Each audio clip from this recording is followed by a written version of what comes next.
What's up, y'all? Welcome to Three Brothers and a Shot of Milk. I'm Lawrence. You got Jack. You got Chris. You got Rich. And today, we talking about the long-awaited, all the speed bumps on the way. Pushback. New director, rewritten to finally come to the Flash. I'm gonna read this spoiler-free synopsis. We'll give our spoiler-free thoughts, and then we'll do our deep freaking dive.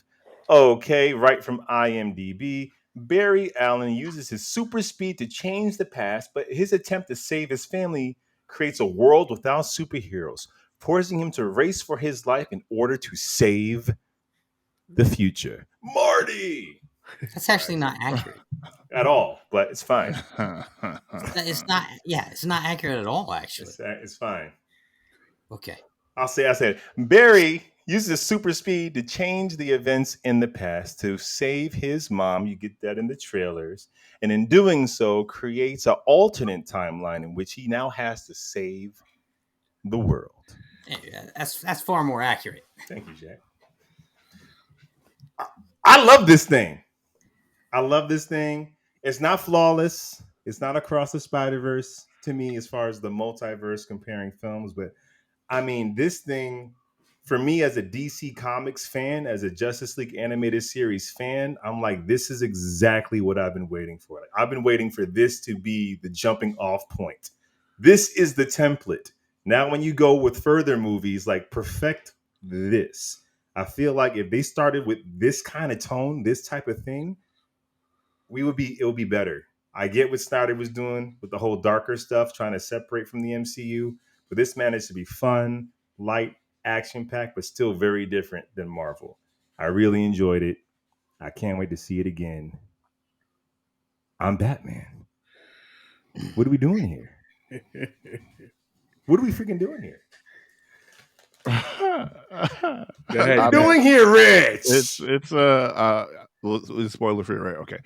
I enjoyed it. It was a fun watch. It was too long for what it was. You're getting old, bro. You say that about everything. Yeah.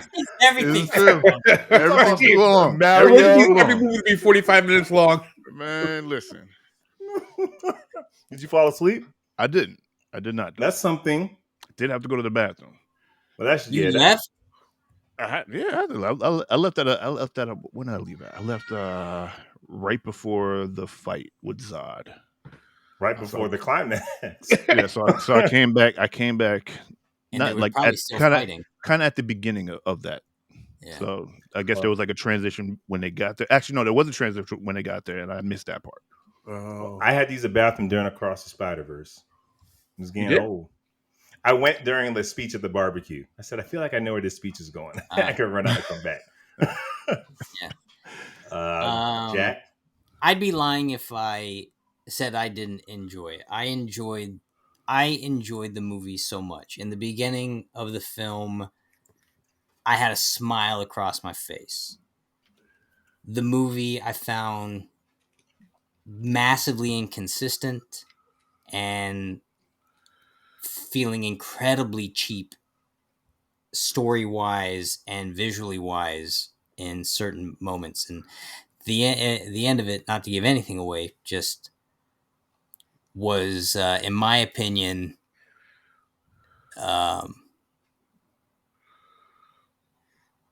massively undercooked. It was like total missed opportunity for what they were trying to do. So I do actually want to try to find time to see it again. Mm-hmm. Like I said, I felt really I had a lot of mixed thoughts on it. I really, really enjoyed it, but I was also kind of disappointed by just a handful of things about it, which we'll jump into. Okay. I loved it. I thought it was great. It did not dethrone Across the Spider-Man movie as best superhero movie ever, but it was a good time. I mean, it delivered a lot. I think the difference was we went into this with super high expectations as kind of being the best superhero movie ever. It's great. I mean, all the a lot of the praise. Tom Cruise saying when he saw it, this is like You know. Yeah, but I thought it was great. It's a fun time, and it gave me, all the Michael Keaton. Oh, baby. Yeah. Come on, want to get nuts? Let's get nuts.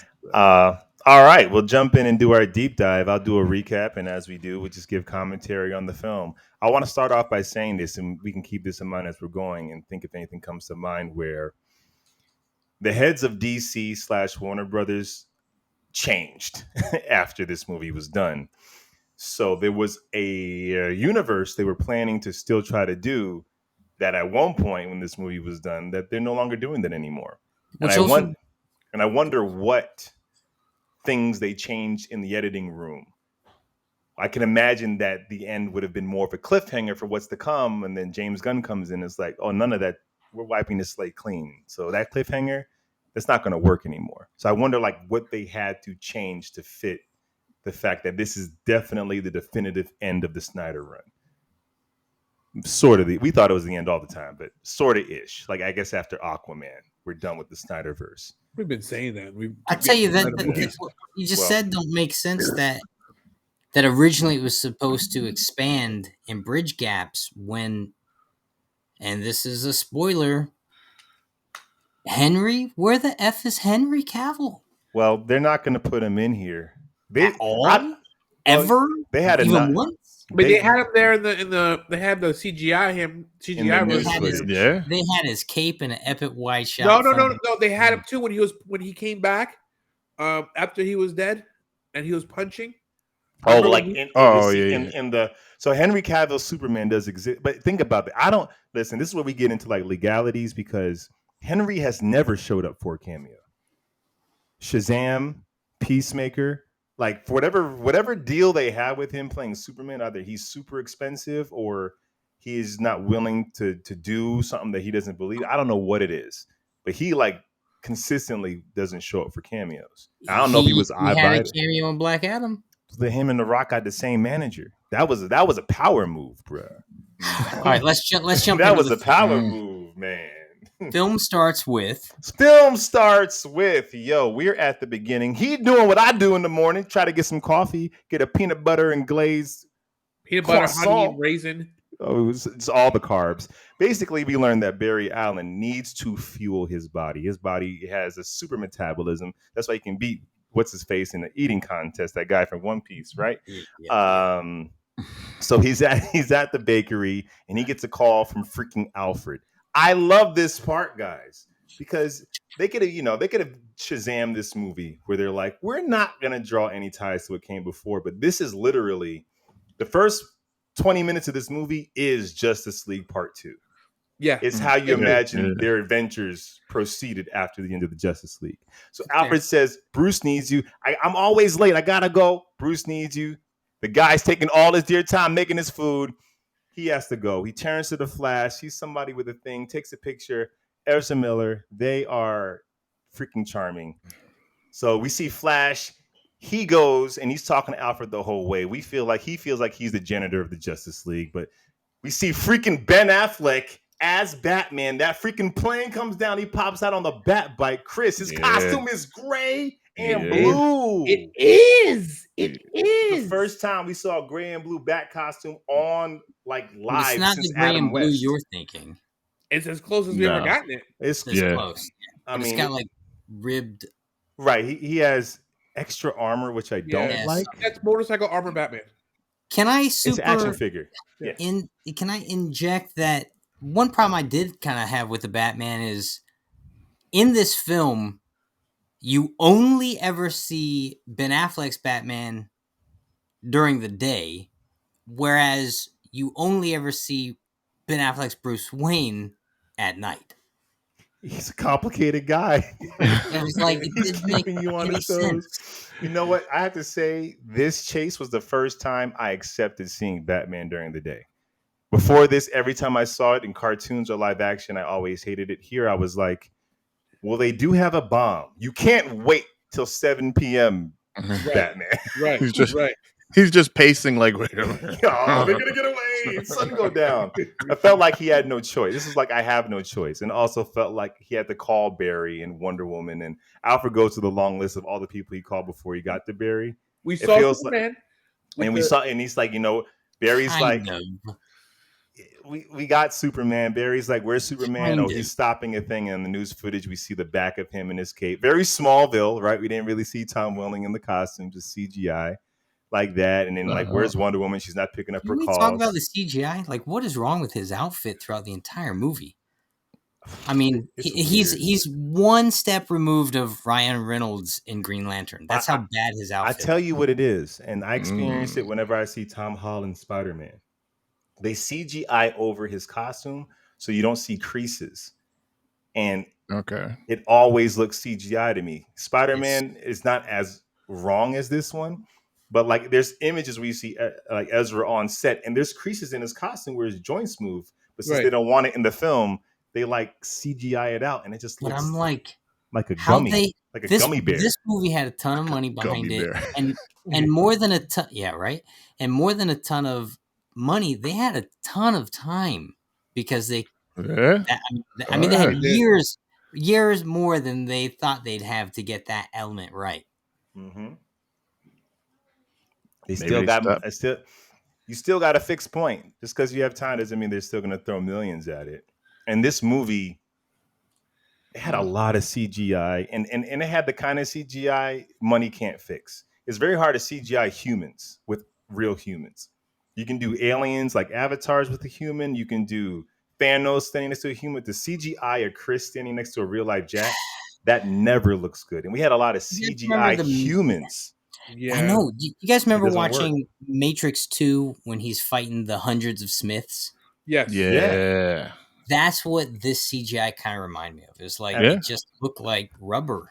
I don't think we got further enough along, and we're going to notice it when we watch Indiana Jones and we see that de-aging where it's just not going to work in a lot of it because we're not there yet to actually see a human interacting with a fake human. Maybe if they're all CGI. So I think at the end, when Barry's in the whole, like, I guess that version of the cosmic treadmill where he's going back in time and he kind of sees the different worlds. Right. In my opinion, why they made that look so animated was because there's no way, spoiler alert, there's no way massive spoiler alert, you're never going to be able to CGI Christopher Reeve to look super real. So it's either you make him stand out or you make everything there look consistently off. Because there's no way you're going to get that looking real.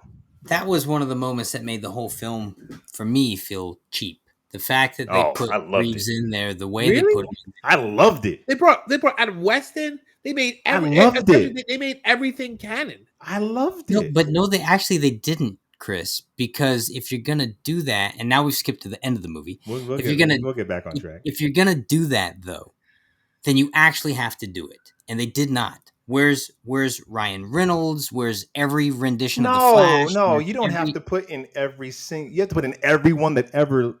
No, if you're gonna do it, do it. What we had what we had at the end of the movie was mostly just Superman stuff. Almost mostly just Superman cameos, with the exception of Henry.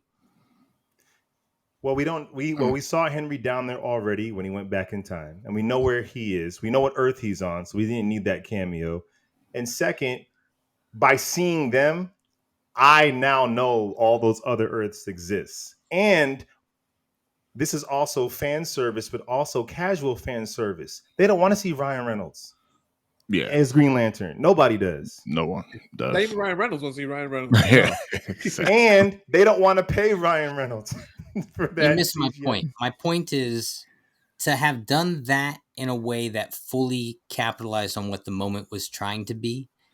You almost really need to Spider-Man this thing across the Spider-Verse style, where if you're either doing everything or it needs to be about the Flash specifically. And here you're watching a Flash movie that at the end of the Flash movie has an incredible cameo with Nick Cage playing a poorly CGI'd Superman, but it looks cool, and I would watch that film. But then suddenly the whole end of the movie turns into Superman cameos, and I'm a Superman fan, but I'm watching a Flash movie, and it needs to be about the Flash, and it's not. Where's Grant? You know? You have a strong point. You have a very strong point, and I can't really argue your point. it was satisfying for me because all these other iterations are literally gods of the material. Grant Gustin Flash, 75% of your audience are going to be like, who's that? I don't watch CW. John Wesley Shipp, the one season that existed back in 1991, they'll be like, who is that in the Velvet Flash costume? My point is, you're doing it though. You're doing it. Do it or don't. But you can't do a big moment and have half your audience go step out of the story wondering who that is. You run the risk of that, them stopping. But then you can also do what they did with Christopher Reeves, or what? But kind of like what they did with the Spider-Man movie. Give me every iteration of the Flash and a cameo, or like show it to me. Let me know that. Because I'm watching a Flash movie, and at the end of it, it's not about a Flash movie. It's about cool Superman cameos, which I First of all, the cameos did not make up the end or the story. They were just fun nods. Yeah. And I see your point that it was heavy Superman. But like I said, you either use the most recognizable faces or you risk your audience jumping out of the story trying to figure out who the heck is that guy at the end of your film. That's a huge risk to take. Unless you found a way to make it matter. Like and I guess that's my point. And I cannot stress enough how much I was happy to see the Superman cameo stuff, and specifically Nicolas Cage. I was like, this is awesome. I would watch this, and Spider looked great, and it definitely looked better today than it would have looked in the 90s, so good job, guys. But it all felt like cheap cameos for fan service, as opposed to let me show something that's going to affect or push the story along. But let me push back on that. Aren't cameos cheap for fan service? Isn't the purpose of cameos? So like, we're not looking, and it's not cheap. I'm a fan. Service me. Like I've been watching this since I was a kid. Service me. Yeah. Hit me where you know it's going to hit me. I mean, I'm all right with the hit. I was expecting that. Like the same way when we had Spider-Man and we saw the people in the clouds and we saw them trying to figure out what figures were in the clouds, what cameos were in the clouds. It's the same thing. When that happens, it's kind of such a fan. Like, I'm looking for these cameos. I'm expecting these cameos, and I'd be disappointed if they didn't give me these cameos. But let me say this. Arguably, the coolest cameo in this film is Nick Cage showing up as Superman. That was cool. Yeah. But not the director... Not for me, but yeah, I'm with you. The director spoiled that cameo weeks before the film ever dropped. So it's like, and why? People were going to see that movie regardless of knowing that. So why the F would the director rob the audience of that kind of excitement? How does that prove your point, though? It doesn't. It cheapens the overall experience a little bit. Him spoiling it definitely does. Like, why? But I think for me at that point, especially with all the multiverse movies that came out, if they didn't do that, we'd be more disappointed if they didn't do it than if they did it and it wasn't all the way right.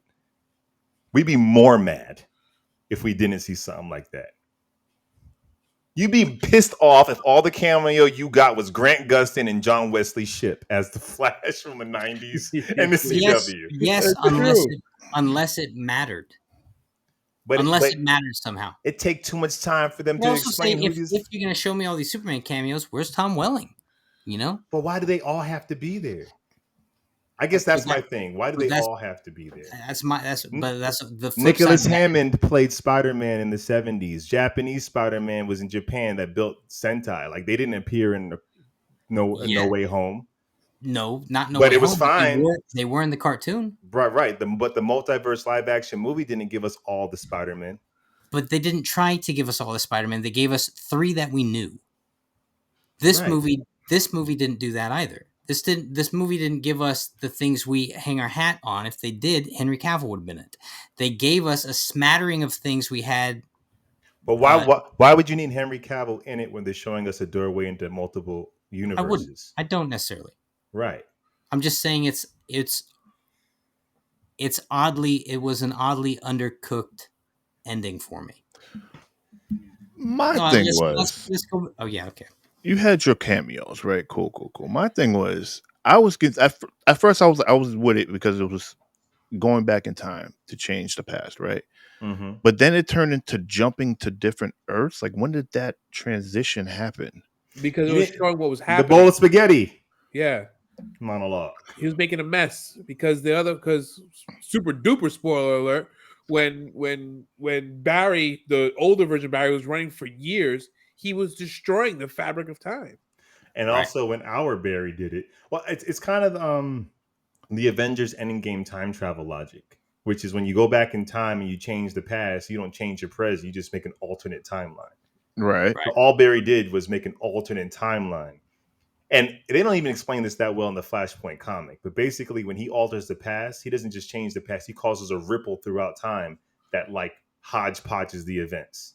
So it's not just changing time; like, he's merging worlds together. He literally our present Barry, when he went back in time, All right. created a multiverse with that. Okay. And then future Barry, who's been doing it forever, is now he's the one destroying all the worlds, drawing them together because he's doing it too much. Right. Because he doesn't So want to give up. we're in a time travel multiverse thing. Right. Mm-hmm. Yeah. Which is the comic book.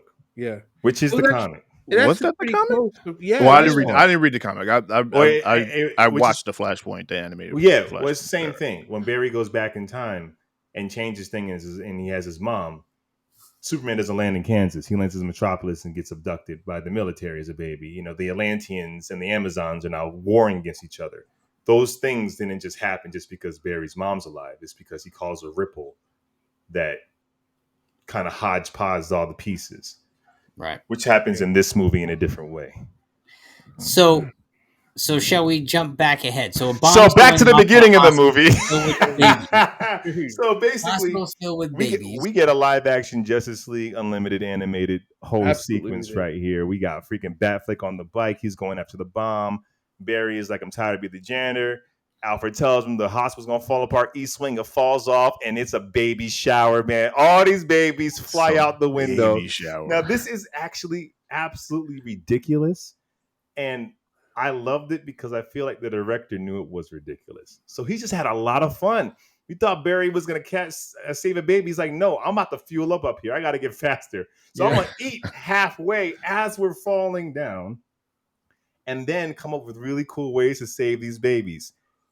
They would all be dead, though. But in this movie, he saved them all. I liked how he gently touched them. Like, he very gently touched them. At supersonic speed. Yeah, because he would destroy them. Kill them. Yeah, he would kill them. I mean, them. Yeah, there was certain instances like at the end, because they saw at the end where he had the credits and the dog was like, he bumped into the baby. I'm like, that baby would have been messed up, man. That baby would have been wrecked. Yeah. But anyway. Can I say something about this too, though? Yeah. And this is one of the things that bothered me later in the film. The opening scene with the babies falling from the skyline set up a rule. Lawrence, what was the rule they set up for the Flash? That he has to eat. Thank you.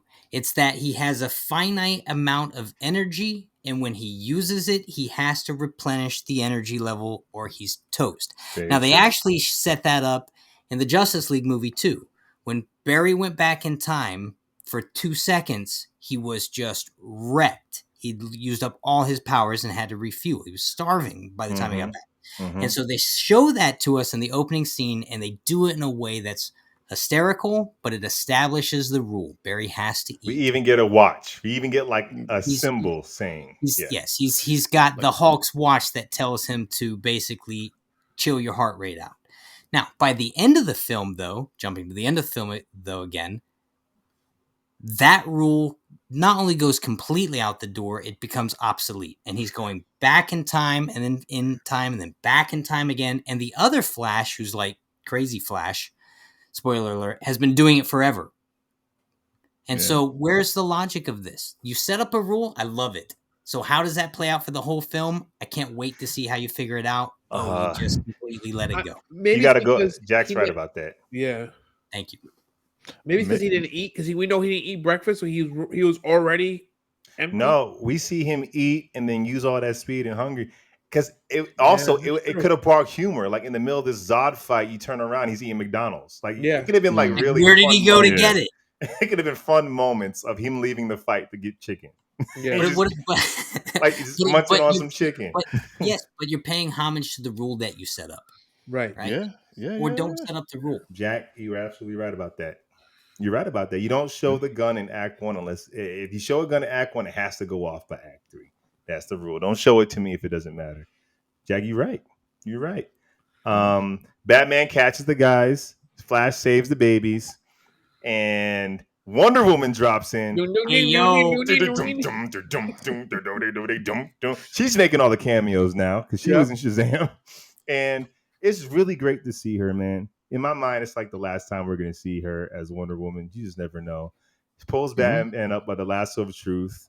And we kind of get that Joss Whedon thing with Batman where he's kind of cracking jokes. And I was like, do I like this? But then he had the lasso of truth. It was all right. Wasn't cracking well, jokes. He was just wait. telling the truth. No, she asked. Yeah. Wait. So Batman is gone over the side of a bridge, and Wonder Woman lassos her lasso of truth down there that Batman manages to grab, right? And she pulls him up. Batman, really knowing what's going on, Wonder Woman asks him a question. Not realizing the lasso's still around his arm, he answers the question in the most deadpan way, except for it's the absolute truth, and it's hysterical. It is hysterical. But it actually raised a question for me, and it kind of proved to me that I don't know, like there's another lasso of truth moment in the comic books, right, where they're all going around and they're telling each other who they are. Oh, and Wonder Woman says, "I'm Diana, blah blah blah," and Superman says, "I'm Clark Kent," and Batman says, "I'm Batman." Psychotic. Yeah. But that was not this lasso of truth moment. This lasso of truth moment was Batman saying, "Well, I have to act like I'm whatever, you know." Yeah, So my ego allowed me to apologize. Which I honestly like. The whole "I'm Batman in my head" thing is cool, but I do prefer this. He's the guy. He's the child in the cave that didn't grow up. Batman is what he uses to fix what happened to him, and Bruce is a disguise. But he's not. I'm Batman in my head. He's 9-year-old traumatized Bruce Wayne. Well, I either like that way, version. the moment was. I thought was the moment wonderful. was hysterical. It was. I think I just got flashbacks to the Whedon cut a little bit, so I had to be like, "That's not this." But it was great, and of course, Barry shows up, and it's just great to see them, man, because it's like might be the last time. Yeah. But then the Flash says he's a virgin on the bridge too, and I felt that might have been a little forced. If it's the truth, Jack, don't shame him. Yeah. I'm If not it's the shaming anybody. truth, and he looked at Wonder Woman, so he had thoughts. Yeah. Yep. And he had the lasso in his hand, And I mean, come on, baby. Right. He like, I want that. Wouldn't know what to do with it. Yeah. So then what happens? So then we're pretty much into the story, and we see Barry. He works at as a CSI, and he's always late. We get some information. We get a lot of information here. He says, "You've been here for a few years," and the Justice League, he just got the job, so we know at least probably like 2 or 3 years has passed since the end of Justice League. So he's been doing the Flash thing for a while. Wonder Woman does tell him nice suit, like it's a new costume he's wearing. So we're getting some idea of time and what's changed in his life. His father's still in jail. His appeal is coming up. And basically, he wants to prove that his father did not kill his mother. His father went out to get a can of tomatoes. Barry swears his father didn't do it.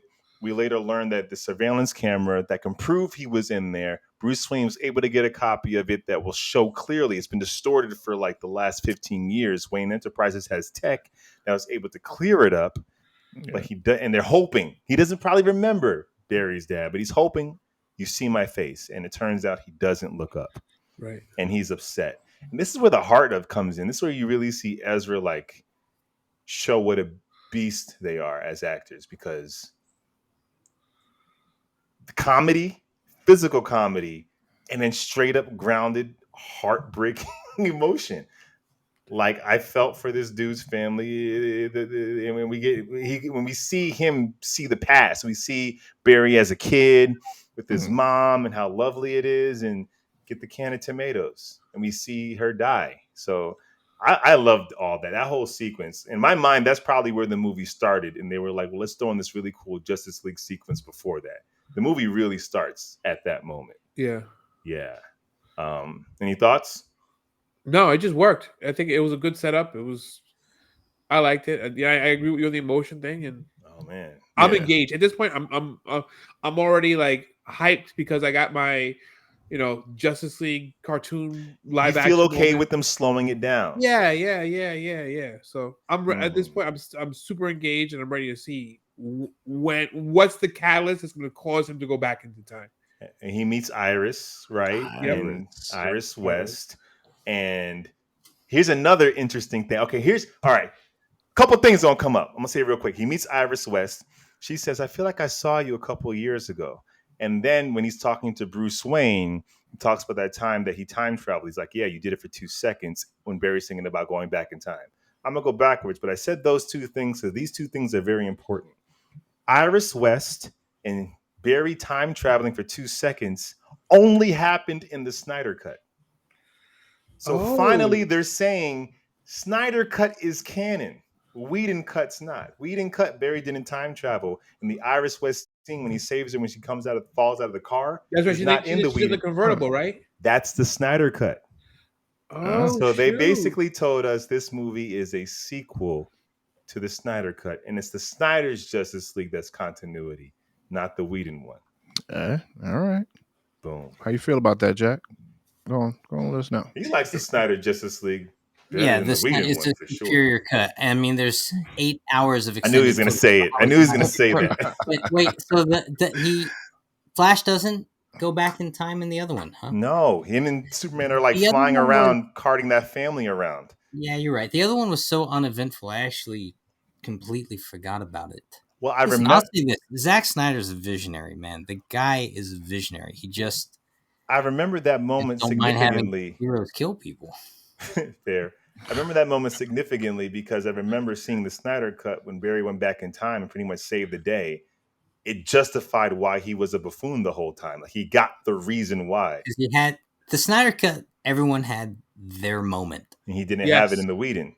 Yes. That's why I remember that didn't happen in the Whedon because it felt like he was still left. When you got 5 extra hours of footage, you're gonna have. Oh right. So he's sitting with Iris West. He had a crush on her back in the day, and his dad's appeal's not going to go through. He's really upset about it. He's sitting with Iris, and he pretty much is like, that's where he kind of gets the idea. He can fix things. We also see his powers. We see him phase through the wall to get beers. Yeah. I like seeing people, Lois and Clark, Jack. I like seeing people use their powers as like regular people, stealing beers from your neighbors. Then you had the pro and con of it happen too. He had the beers, but then the beers is all shook up. Yeah. You knew it was going to happen. You're sitting there waiting, going, he's a genius. Better explode. What a genius, though. Like that's the director saying, like, I'm gonna throw in comedy whenever I can, but I'm not gonna MCU this thing where the comedy is gonna pull away from the content. Yeah, I'm not gonna have the end villain die and then make a dick joke. Right. I'm not gonna have the Hulk like not turn into the Hulk as he falls out of a plane. Yeah. Right. But in that moment, Barry gets beer all over his face. But Barry is right back to the drama. And he's like, what if I can? What if I can? I did it once. You see him piecing it together in real time, and then he has Iris West in his So apartment. You have to go before that moment, though. Bruce Wayne gives Barry the footage, like we were talking about, but his dad's face not in it. So there's this real corrupt video file from like 20 years earlier, whenever the thing happened, 15 years earlier, that was corrupted, that Wayne Enterprises was able to unscramble the footage. Unfortunately, the footage only shows proved the top of his head. Yeah, it only proved that his dad wasn't going to get released. So Barry's in crisis after this moment, thinking about he talks to Bruce first. He goes, "What if I could go back?" Yo, and I got to just talk about Ben Affleck's performance right here. He's not in the movie that much, but he is so dialed in. His Bruce Wayne, which is really cool to see Michael Keaton's later, but his Bruce Wayne is so heavy and lonely and just like, I wish I could have type of energy. Yeah. There's a sadness. There's such a sadness to his Bruce Wayne. Yeah. And when you think about all the stuff he did, Batman v Superman, this Batman did kill, and he doesn't kill anymore. He's making up for the mistakes he's made. He has that heaviness, and he's telling Barry, like, the scars is what makes us who we are. And Right. he's like, but what if I can save my parents, save your parents? And Bruce is like, no, man. So what happens is Barry's having drinks with Iris at his house, discovers what he wants to do, and then no. It's after he watches the tape and realizes he won't be able to help his dad. He goes running outside in the middle of the night, right? Right. So After he runs, watching the tape. so he's still on the phone with Yeah. his dad. His Yes. dad is telling But him, that's when the flashback happens. He doesn't go It's back not in a time flashback. yet. Well, It's no, not he a did the flashback. flash. No, he runs there as the Flash, his childhood house, as he's on the phone with his father. Having His father's telling him, you live your life. We'll go. that's we'll when go we through see it. him as a little kid and his Yeah. mom die and all that stuff. Right, But then that's after when the phone call, he runs. the And phone he goes runs so fast, he breaks time as we know it. And he finds himself at a crossroads of time where He's in the he could literally- he's in the Speed Force. yes, and he could literally step into this other dimension. After that moment, we see him talking to Batman about Yes. So Right. yeah, he discovers that he can do it and how Yes. to do it, and then he's talking to Bruce about doing it. and this Right. is where Bruce says it's the scar that makes us who we are. Right. What I love about Bruce so much, he's still not like Barry don't. He's Right. still like, you got to decide for yourself. But Right. And then what happens is Barry's having drinks with Iris and puts the puzzle together. Bruce said don't interact, but all I have to do is Just put stop. the soup can. All I got to do is put the soup can in the thing and he won't have to go to the store. which is interesting because how I always imagine Flashpoint, and they really don't show Barry go back in time and actually do anything. It kind of picks up with him in this alternate world, figuring out how I got here. And I imagine he either confronts the killer or stops him or something. And I guess, and it's reverse Flash, but something happens.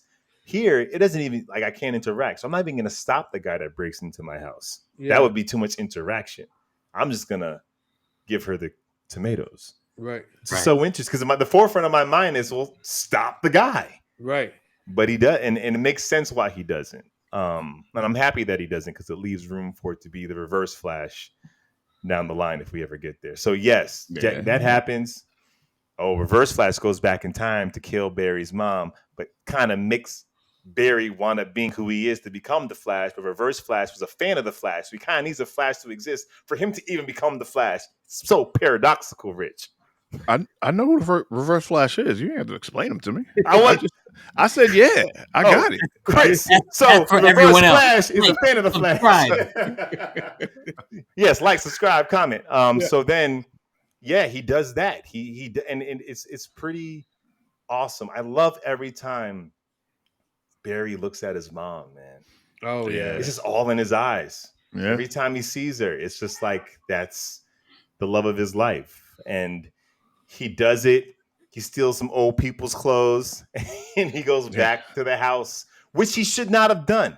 He should have just let. No, he thought he was in his present day. He gets pushed out. Right. So he goes Oh, back. that's right. Oh, I'm missing it, Jack. You're on point. He goes back to the Speed Force Cosmic And treadmill thing. this is where the paradox is. Yeah. The Dark Flash pops up out of nowhere, looks at him, kicks him out of the Speed Force. He lands what he thinks is present day. He doesn't realize where he is. He assumes it's present day. He steals some old people's clothes, woman's sweater, man's pants. Would have been weird if it was the other way around. Right. Goes in, I guess, I don't know, maybe. Goes inside the house, sees his mom, sees his dad. His dad is like, you look old, kid. He's like, what? I got a haircut. And he's Well, like, so what happened was he changed the tomato soup thing, and then he's running back to his timeline. He was headed home to what he thought was his timeline when he got pushed out. yeah, he's running. So he got pushed out. Yeah.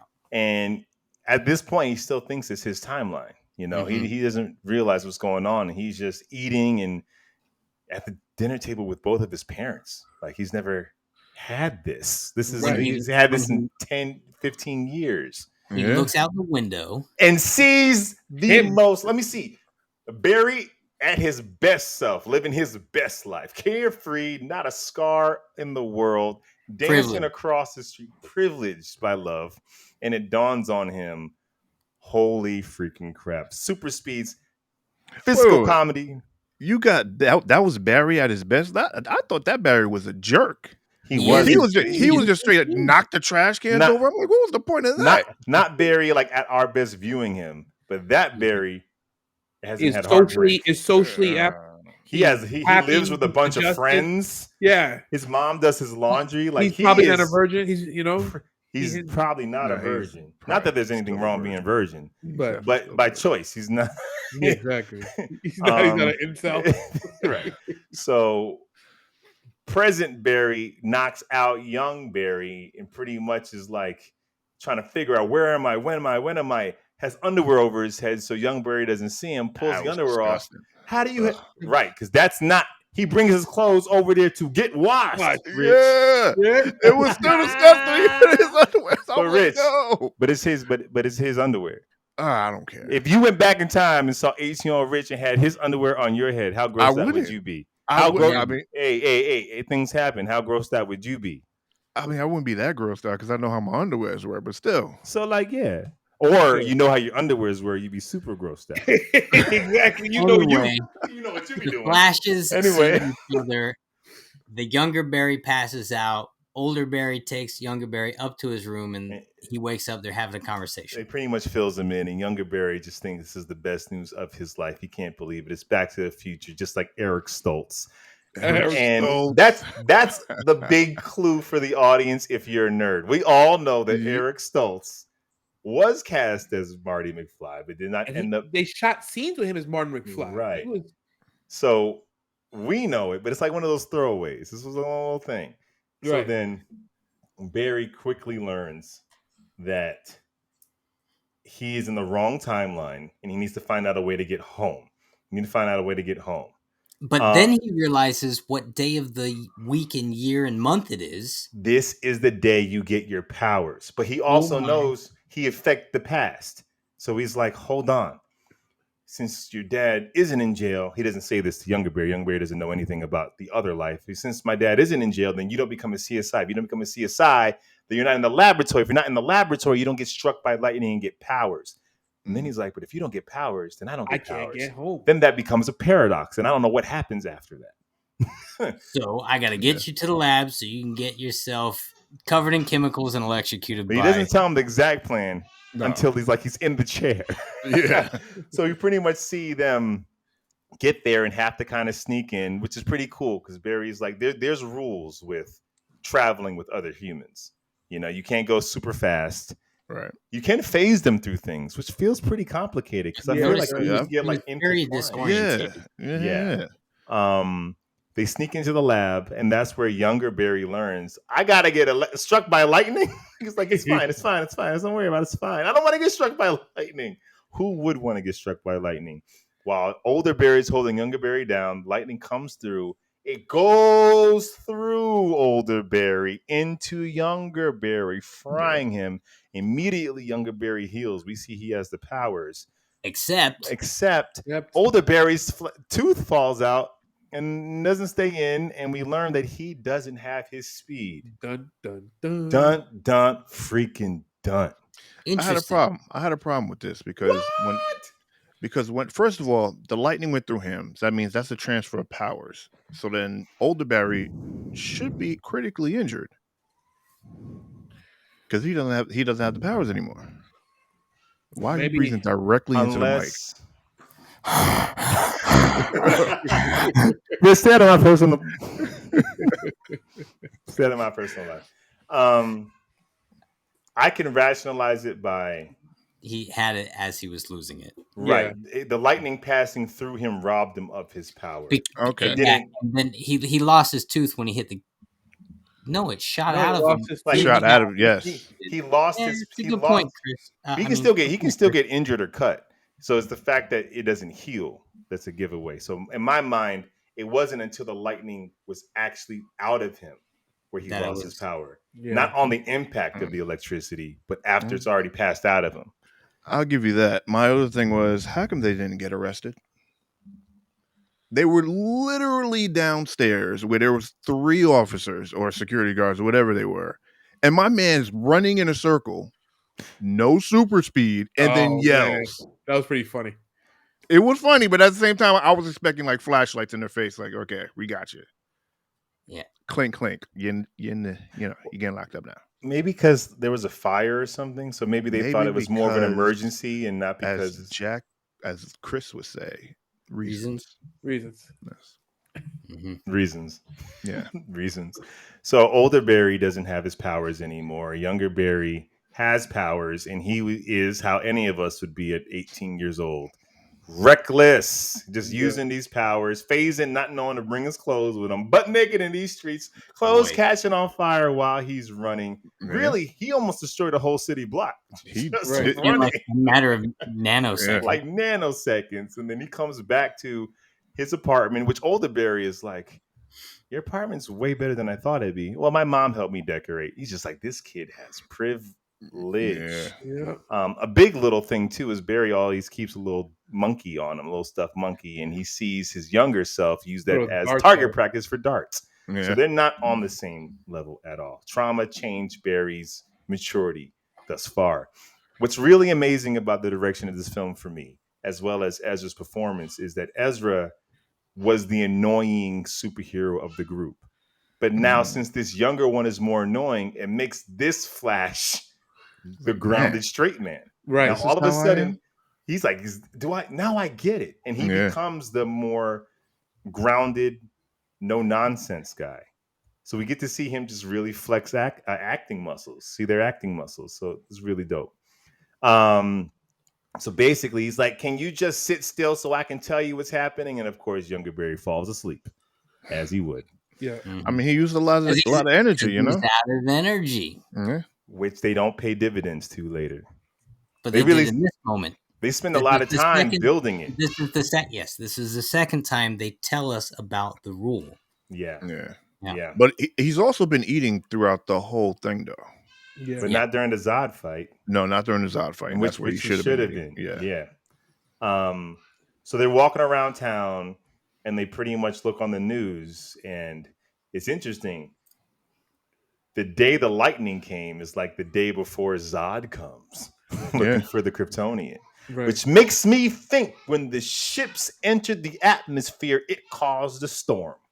Ooh. Storm clouds shifted because a massive object entered the atmosphere, thus creating the lightning that created the Flash. That's just I would have said like energy from the ships shifted ions and supercharged the clouds. You know what I'm saying? Yes, Rick. I'm sorry I didn't say it that way. You should have said it that way. You know what I mean? It made more sense. You're right. You're right. And they learn that Zod's here. And then we get a really dope flashback. Because, all our questions, Zack Snyder didn't really care too much about how all this stuff tied to Man of Steel. And one of our questions were, where was everybody when Zod landed? You can't tell me Martian Manhunter's been here the whole time if he's just standing there. Well, here they show us that Barry did try. And it goes back to Justice League where he didn't know what to do. And Batman's like, just save one person. He didn't get that lecture yet. And here he tried to do something and he couldn't say, he wound up saving a kid, but couldn't save his dad. Right. And I love that moment. The other thing that happens in this movie, in this moment, is he tells his younger self how many tens of thousands of people are going to be, or hundreds of thousands of people are killed by Zod. Right. Yeah.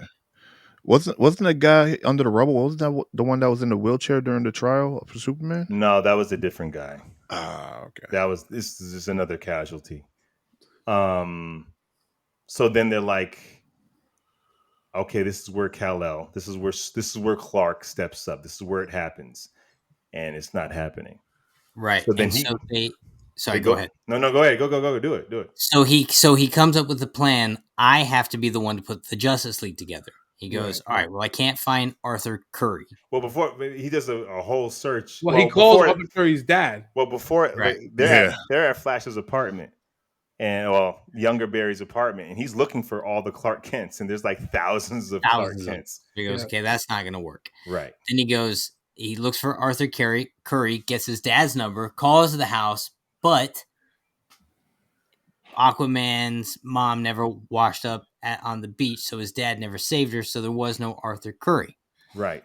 Wonder Woman can't find her, so he gets the idea. And Victor's not Cyborg yet. He's playing professional football. Yeah, exactly. So he gets the idea. Well, if I can find Batman, and they know Batman, then I can go talk to Batman, and Batman can help me find Clark. But before that, he meets all of Young Barry's roommates. One of the roommates we can skip this part, but we can't. Can we? For one reason, the guy has an Eric Stoltz tattoo. Because of that, our Barry learns that this is not just a different timeline. Yeah. I'm in an alternate universe. How is Marty McFly not the guy in back? How is Michael J. Fox not Marty McFly? And then they start talking about all different movies that were all cast differently. Yeah, he's like, you mean Kevin Bacon? Yeah, it was crazy. We're like, nah, you know what? The one with the airplanes and the gay guys on the beach playing. He's like, Top Gun. Told you, Jack. Told you. Even this movie says Top Gun is super gay. Not that there's anything wrong with that. Let's go back to the tattoo and how my man was in tidy whities and straight up. He said that tattoo's upside down. But first he said it's on my thigh. He's like, that's your calf. And then he lifted up his leg in tidy whities. Now it's a silly moment. It's very silly, but it also shows us. So Barry, you can make friends. Barry, you can make a community. Your mother's death literally actually stops you from doing the things that you naturally would have done. And this Barry has a date with Iris West all on his own. Yeah, he is living his best life. But he lost that date though because he had to get struck by lightning. Right. Thanks, Barry. He could have just called him like, "Hey, can we reschedule?" I take superpowers over a date anyway. Yeah. I know you would, Chris. Oh hell yeah. Chris, turn some lights on. All I see is that lime shirt. Oh, there we go.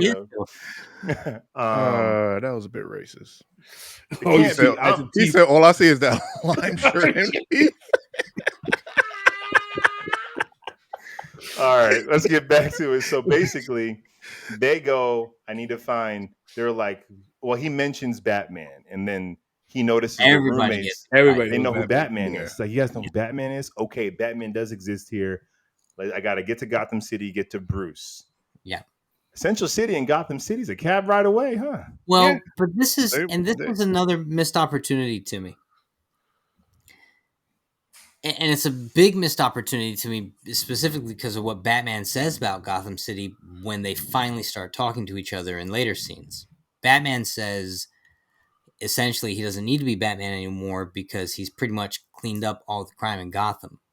So I think this was a missed opportunity where when Barry steps into Gotham, even if it's just a few moments of him noticing, it's like when I was in Japan, I noticed how clean the city was. Right. You know? And for Barry not to have a moment where he notices how clean Gotham is to me a missed opportunity. Yeah, I agree with you on that. It should have been like Times Square, like a Disneyification of Times Square. Like instead of hookers and like drug ads, it's just families and like chain stores, bubblegum shrimps. I agree, but I'll play advocate here. I can hear a studio exec saying, so you want to spend $2 million to show 5 minutes of a recreated Tim Burton Gotham City that we have to spend 10 can we just have Michael Keaton say it? Yeah. And then they'll be like, yeah, you're getting Michael Keaton. You can lose this, or we lose the Superman CGI cameo. Look, I don't know. That might have been a lot. Because it couldn't have just been a clean city. It would have had to have been the Burton 1989 or Batman Returns Gotham. It couldn't just be San Francisco. But it would have been great. It would have been cool. But also, it would have also given something away. And I don't know if I would have wanted that given away until I meet Bruce. But we already. I don't know if I want to know that he's retired as Batman. I know because I'm a fan. This is golden rule of cinematic content. Show me, don't tell me. Right, but you're gonna tell the audience Batman doesn't exist, Gotham is clean before we even get into the Batman story. You're gonna actually foreshadow but not give away necessarily. story before we get to it. Maybe, but if you saw a clean Gotham City and then you go to this rundown, decrepit Wayne Manor, because that's our first intro. We see a dilapidated rundown, the gates are open, the doors unlocked, nobody lives here vibe, Wayne Manor. What's going on? I would prefer that than see a clean city. And I'm ahead of your story now. Okay. I think what you're saying is dope, but I can see like, well, then I'm way ahead. Yeah. Both can work. You're a couple lines ahead, technically, but okay. Well, by the time I see the clean city, I'm not surprised to see a dilapidated Wayne Manor. Like you've already groomed me for a world without Batman before I even got to his home. Instead of just me getting to his home and coming to my own conclusions. But so wait a second, because I'm looking up. I'm trying to find the location of Central City versus Gotham City. Metropolis and Gotham City were like right across the bay from each other, right? In this universe, yeah. Right. Okay. All right. Because I remember I saw something like that. So where's Central Universe City, though? A cab right away in the middle. Which you know what's funny? It's like in the water. Like, what are we talking about? They're in the bay. Staten Island. Yeah, it's Staten Island. Yeah, Staten Island. Central City, Staten Island. And, you don't want to be on Staten Island because the cab didn't say Gotham; it said Central City on the side. Okay. I feel like if it would have said Gotham, I could have imagined they took a train or they super speeded and they took a cab or something. But it said Central City cab, so not that far away. There ain't no superheroes in middle of America. No, they're all on the coast, man. All on the coast. Jeez.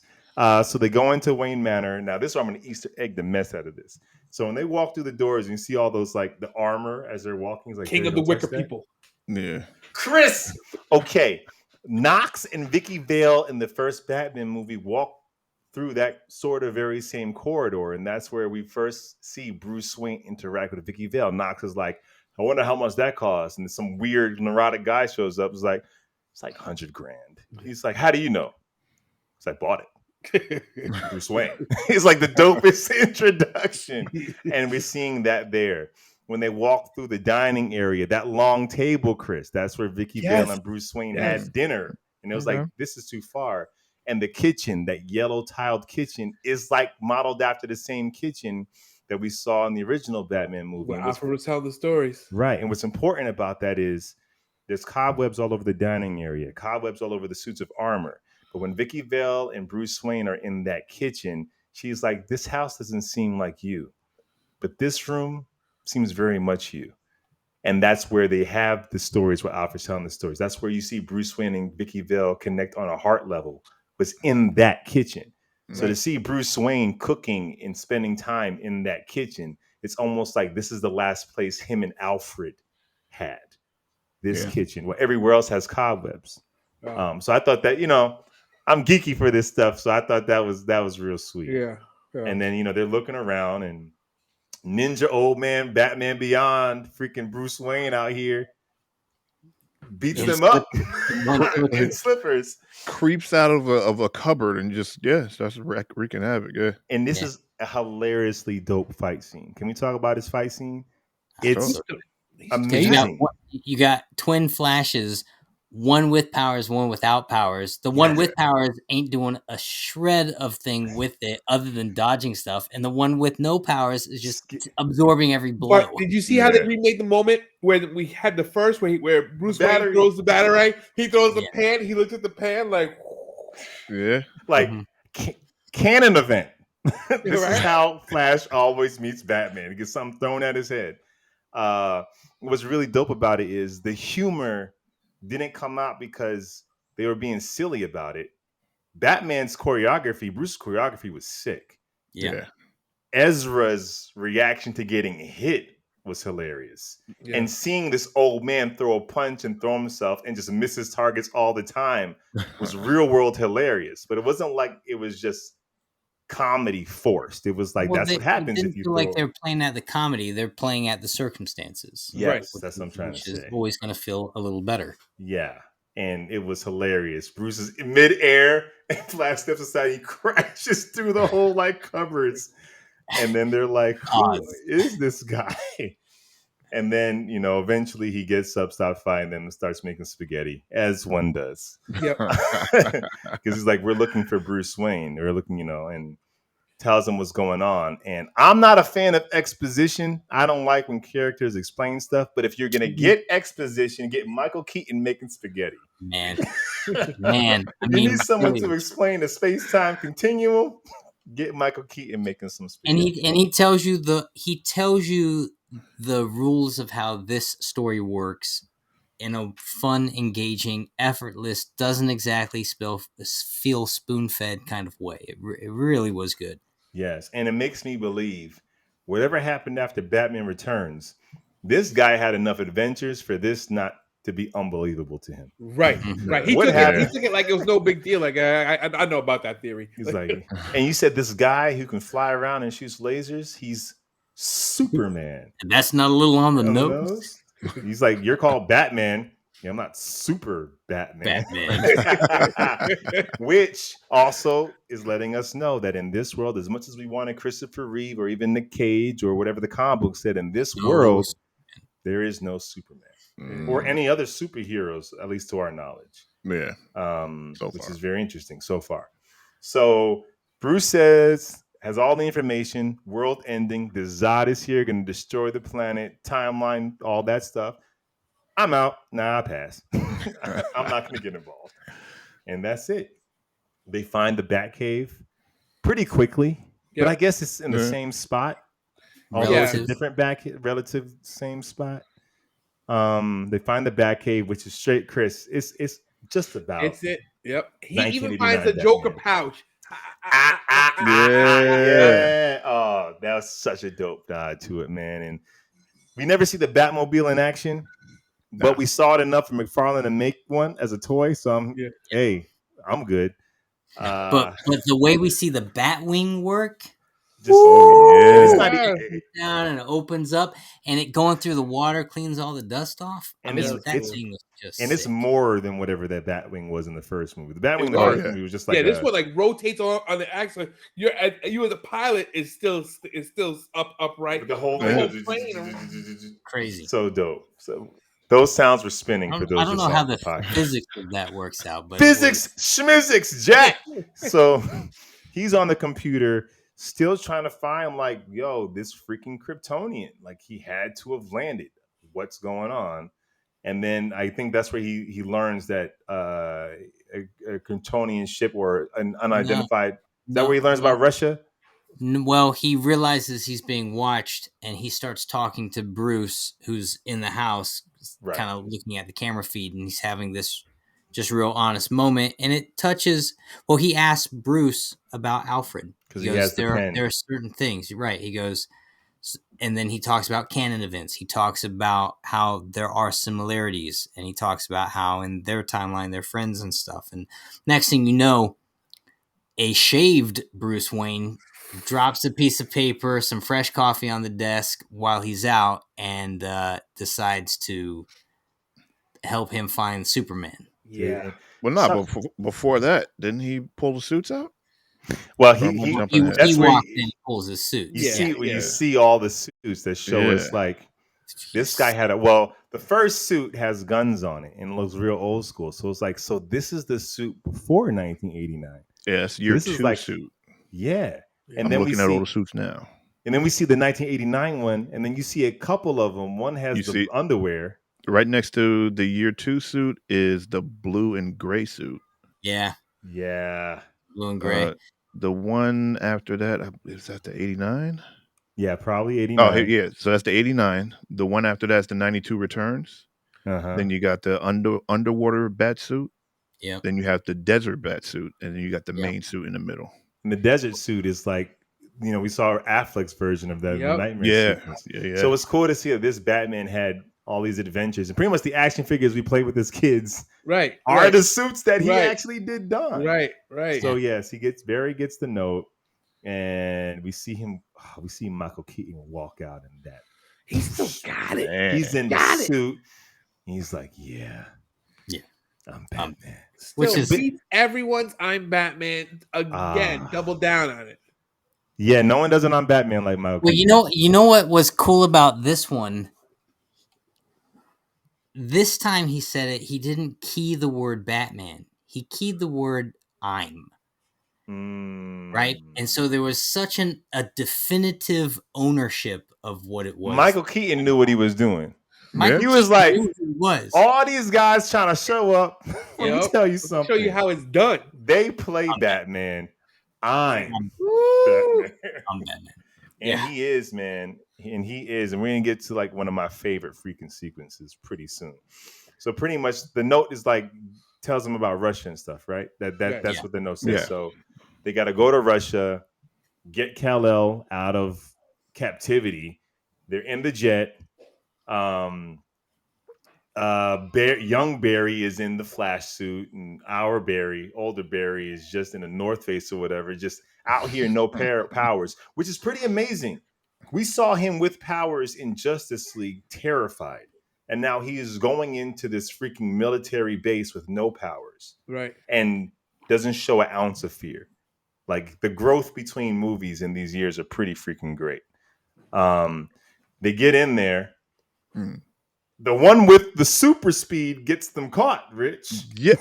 Bro, I'm still like, wait a minute. Everything slow downs for you, but this right here is the time you don't decide to catch the shovel? That just slowly falls over. Right. I'm like, come on, man. And he doesn't. It alerts everyone. The guys come in, and I'm not saying this tops the Batman warehouse fight, Man. but this Batman got it in. His did. Batman This Batman went got to work. He put his boots on and went to Put work. in He did. work. And he pretty much did what I thought Michael Keaton was doing in that suit in the 80s. As a kid, that's what I thought I was watching. You Right. thought you were watching. He wasn't doing all that. No, he wasn't doing none of that, Rich. But that's what I thought was happening. And it's a dope fight scene. yeah. And I feel like it's not going to be talked about. There's so much going on in this movie and around this movie. I feel like this fight scene is not going to be Well, and picked apart. the way his cape is Yeah, incorporated into the fight. Yeah. dude. And if you watch this and then go watch the warehouse fight, they have a similar fighting style. It's really cool to see it, except that Affleck's is 1,000 times more vicious. Like he didn't have to punch his head into the floor.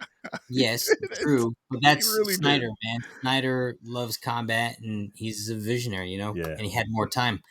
But this scene feels really good. Yeah. Well, and we see in his use of the batarang, like this is a seasoned Batman. His use of all the toys. Yeah. Like he'll no look throw. It's nothing. This sequence, Chris, was the most Batman the animated series live action I've ever seen. It was. It was. Straight up cartoon. In Well, the this best way. Batman was the most Batman the animated series Batman we'd ever seen, which is kind of where the Batman the animated It's a series. paradox. Well, yeah, it was Paradox. Oh, the chicken or the egg.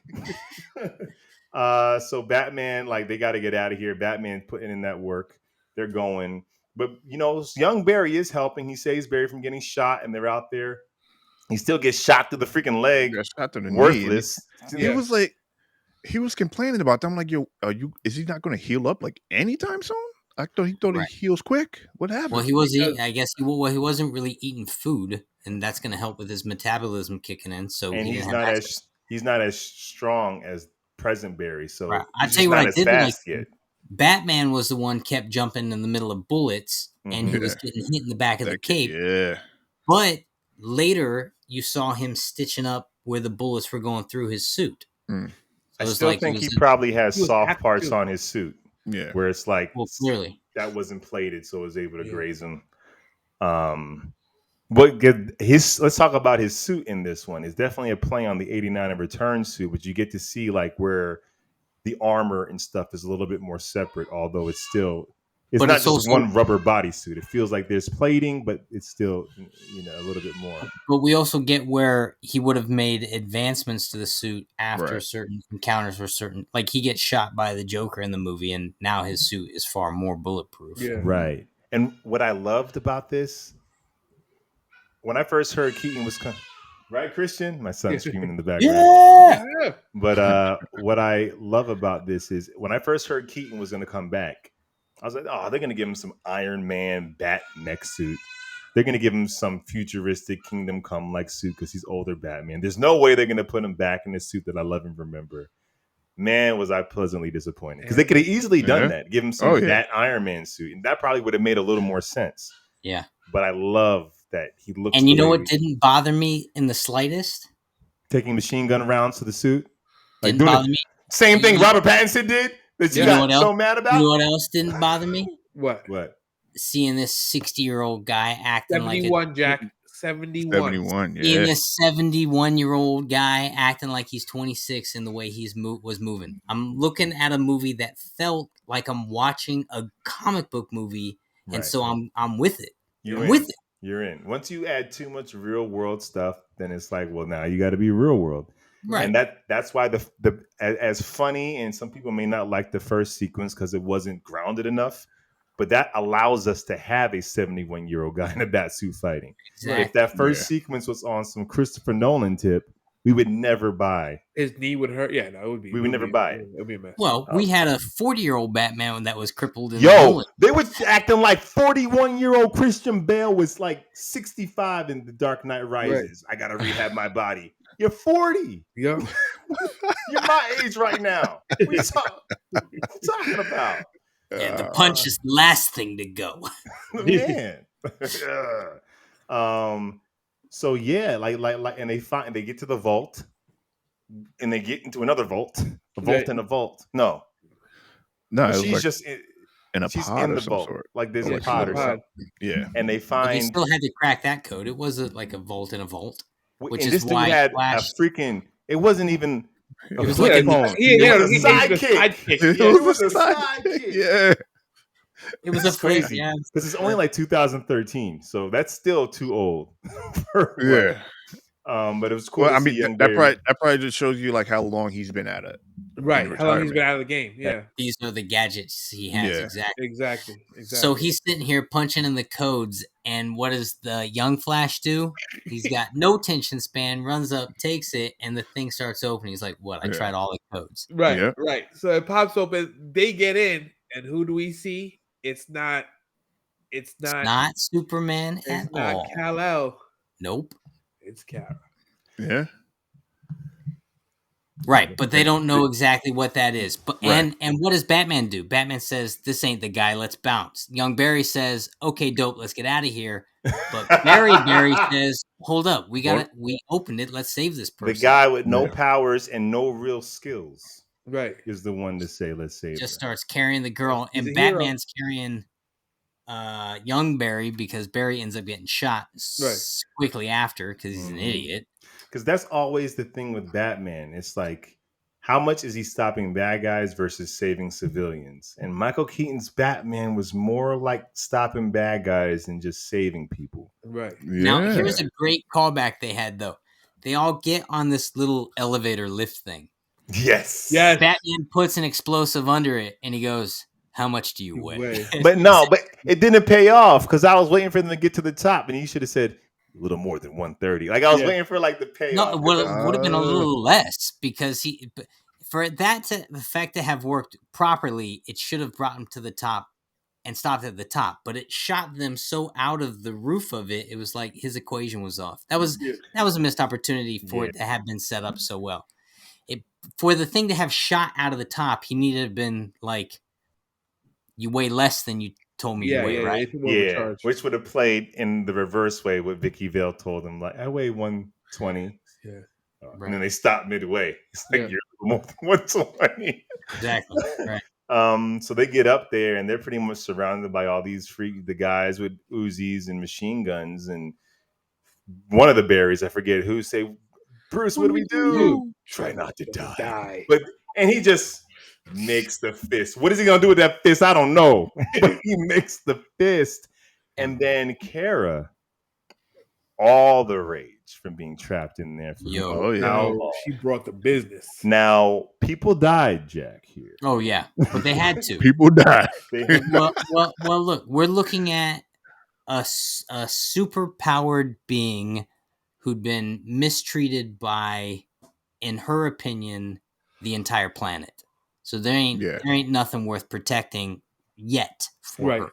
And let's say she's probably a teenager. Let's say she's at least 18, 19 probably.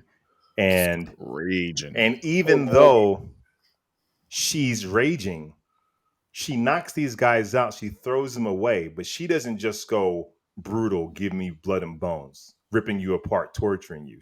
You still kind of see her character where it's like, if they imprisoned Zod and he broke out, he would have but like Omni-Man, I'm gonna rain blood for fun. Oh yeah. Oh, you know, for her it was just like getting these guys out the way. Well, but she was also rescued, and that reality wasn't lost on her. They had that moment. Her and Barry had that moment when he was carrying her. They looked at each other. She's clouded in rage, but she's not unaware that she'd still be locked up if someone didn't let her out. And the whole Kara story of this, and it's not long. I loved it so much. It's where the warmth comes in for me a lot because Barry is on the receiving end of a lot of it, whether he's the joke or this, and we get to see him being caring and considerate and someone who can actually, motivate her to be a hero. Like we see all these other qualities in his character because of this exchange, because he grew. He grew as a person, as a hero. You see him being you see him being that hero. Well, and it was so simple for him. Later, a few scenes later, she shows back up. She's there, wakes up, and then leaves. Though, right? She passes out after the fight, but she asks Barry, "Why did you save me?" Right. And it was so simple because you needed help. It wasn't like a thing. It was like it's just my first instinct. What do you? And that was her turning point where she has to acknowledge that as angry as she is, not everyone on the planet everyone is bad.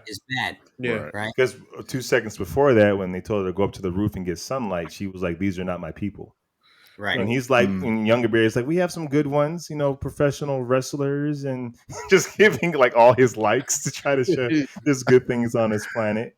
And then, you're right, Jack. They're in a cave, and she looks at, her S, and she's like, "Do you know what this stands for?" Right. Of course, Younger Barry's like, "Super," and another call. And they don't have to put these things in. They seem like no-brainers, but they don't have to be here. But it's a call to Zack Snyder's Man of Steel. Like, this is hope. Yeah. It stands for hope. And that was I love that moment. Such a beautiful moment. It made me instantly care about this character that probably only has 10 minutes of screen time. Yeah. Well, Supergirl's strong 10 minutes. Yeah. So there's like Zod's here. Would you say? Well, that was Three Brothers and a Shot of Milk. Hope you've enjoyed our run for the last couple of years. I don't even know what he said, but I know it was. Hang on. All right, keep going. So like they gotta go stop Zod. They gotta stop Zod from destroying the planet. What's very interesting is now we're seeing canon events that aren't happening. Well, hold up. They got before they go to stop Zod. Older Barry still has no powers, and Kara, Supergirl, want nothing to do with it, so she bounces. Barry concocts a plan. Listen, let's see if we can't duplicate the event that gave me powers in the first place. Right. Batman says, master plan: douse yourself in chemicals and electrocute yourself.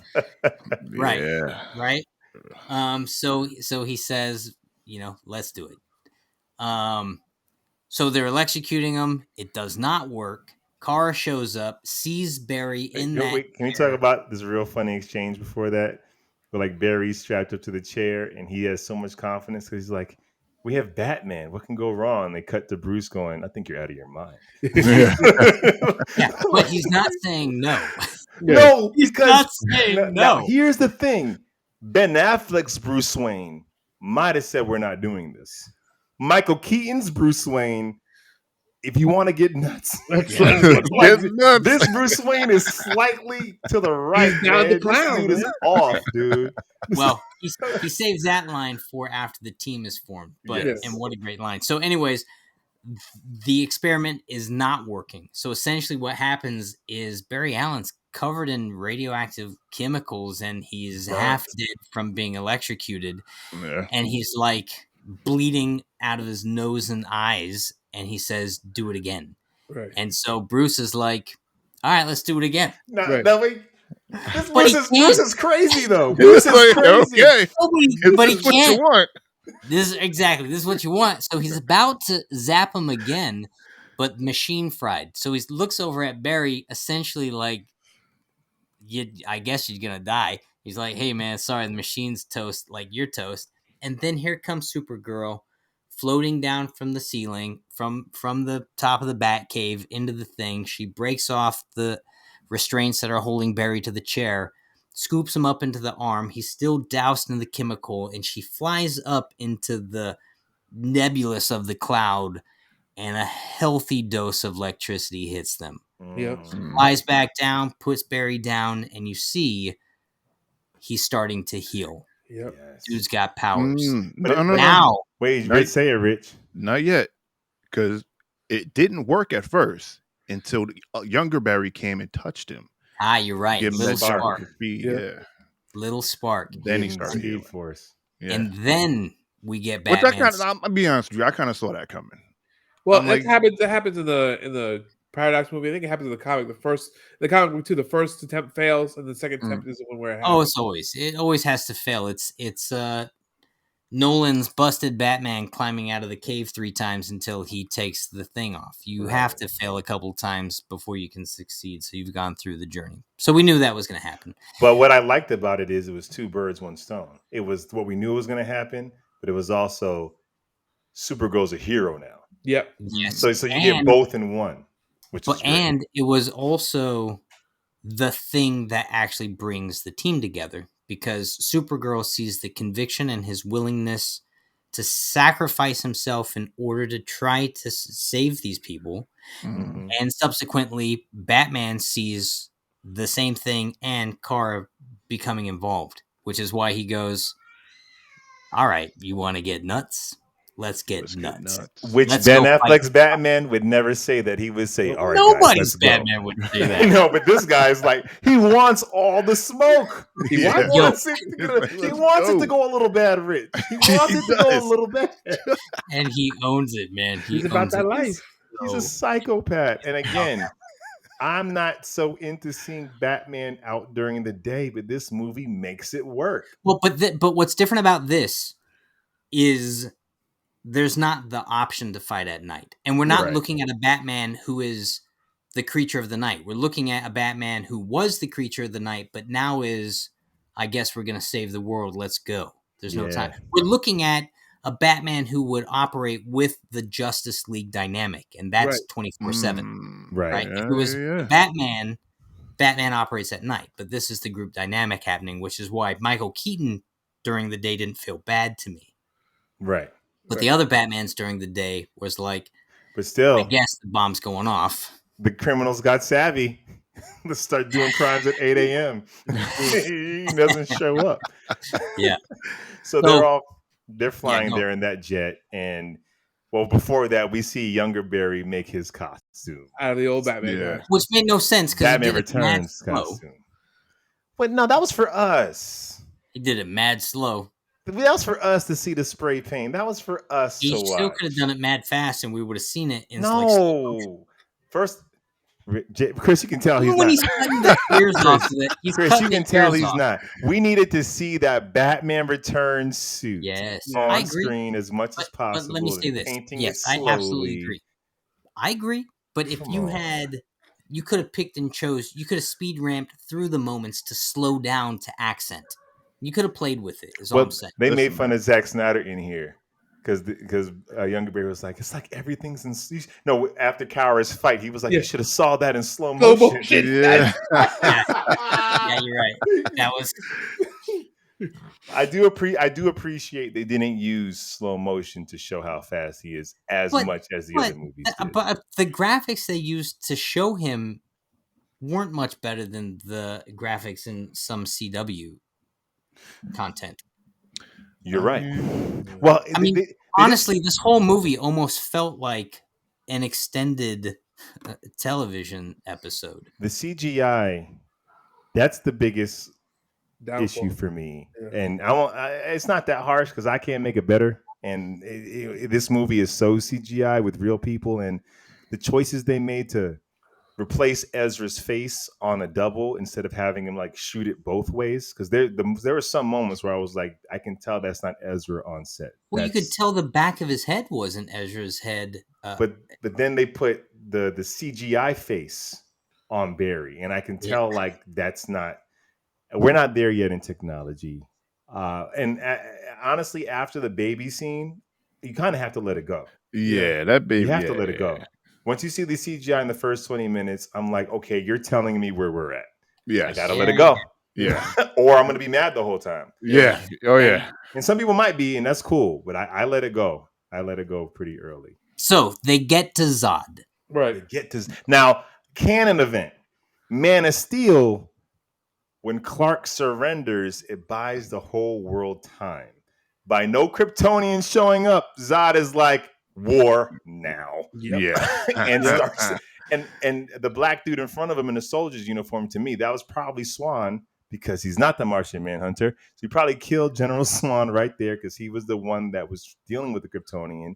And all out war starts right there on site. Even if it was Martian Manhunter, he would have been obliterated by fire, which would have pretty much ended him anyway. Yeah. So either way, Man, we got man. Well, Now, we he's know- more powerful than Either way, homeboy's dead. it wasn't Martha Kent. Does he die from fire? He's just scared of fire. It's like hard to kill Martian Manhunter. If Martian Manhunter is part of the fight, it would have greatly helped Superman in part one. Yeah. And thousands of people wouldn't have had to die if Martian Hundreds of Manhunter. thousands. Like, think about it. He went off to stop the freaking world engine, and just regular military were keeping like the Kryptonians distracted. Yeah. Martian Manhunter could have helped. Yeah.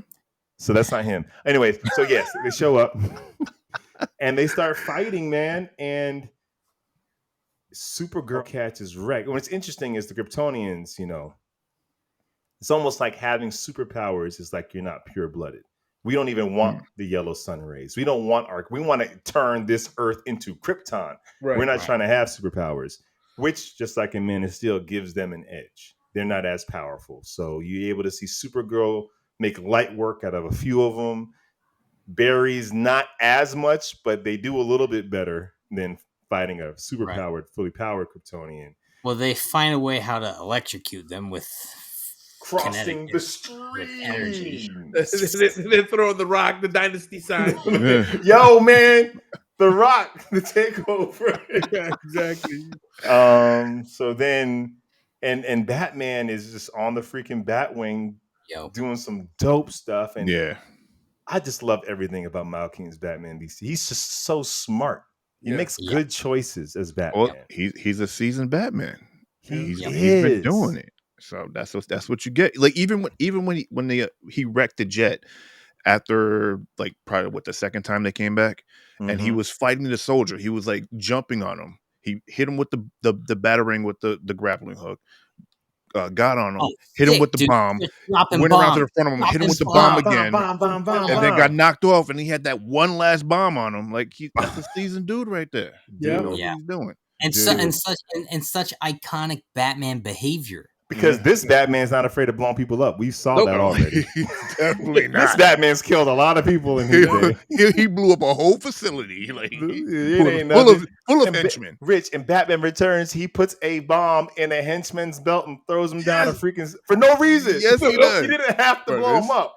This Batman was just almost as brutal as what's his name? That's when he says, "Do you want to get nuts?" It's not like this cool catchphrase. No, be careful how you answer that question. Be careful how you answer that. If you say yes, on man. So then they're fighting.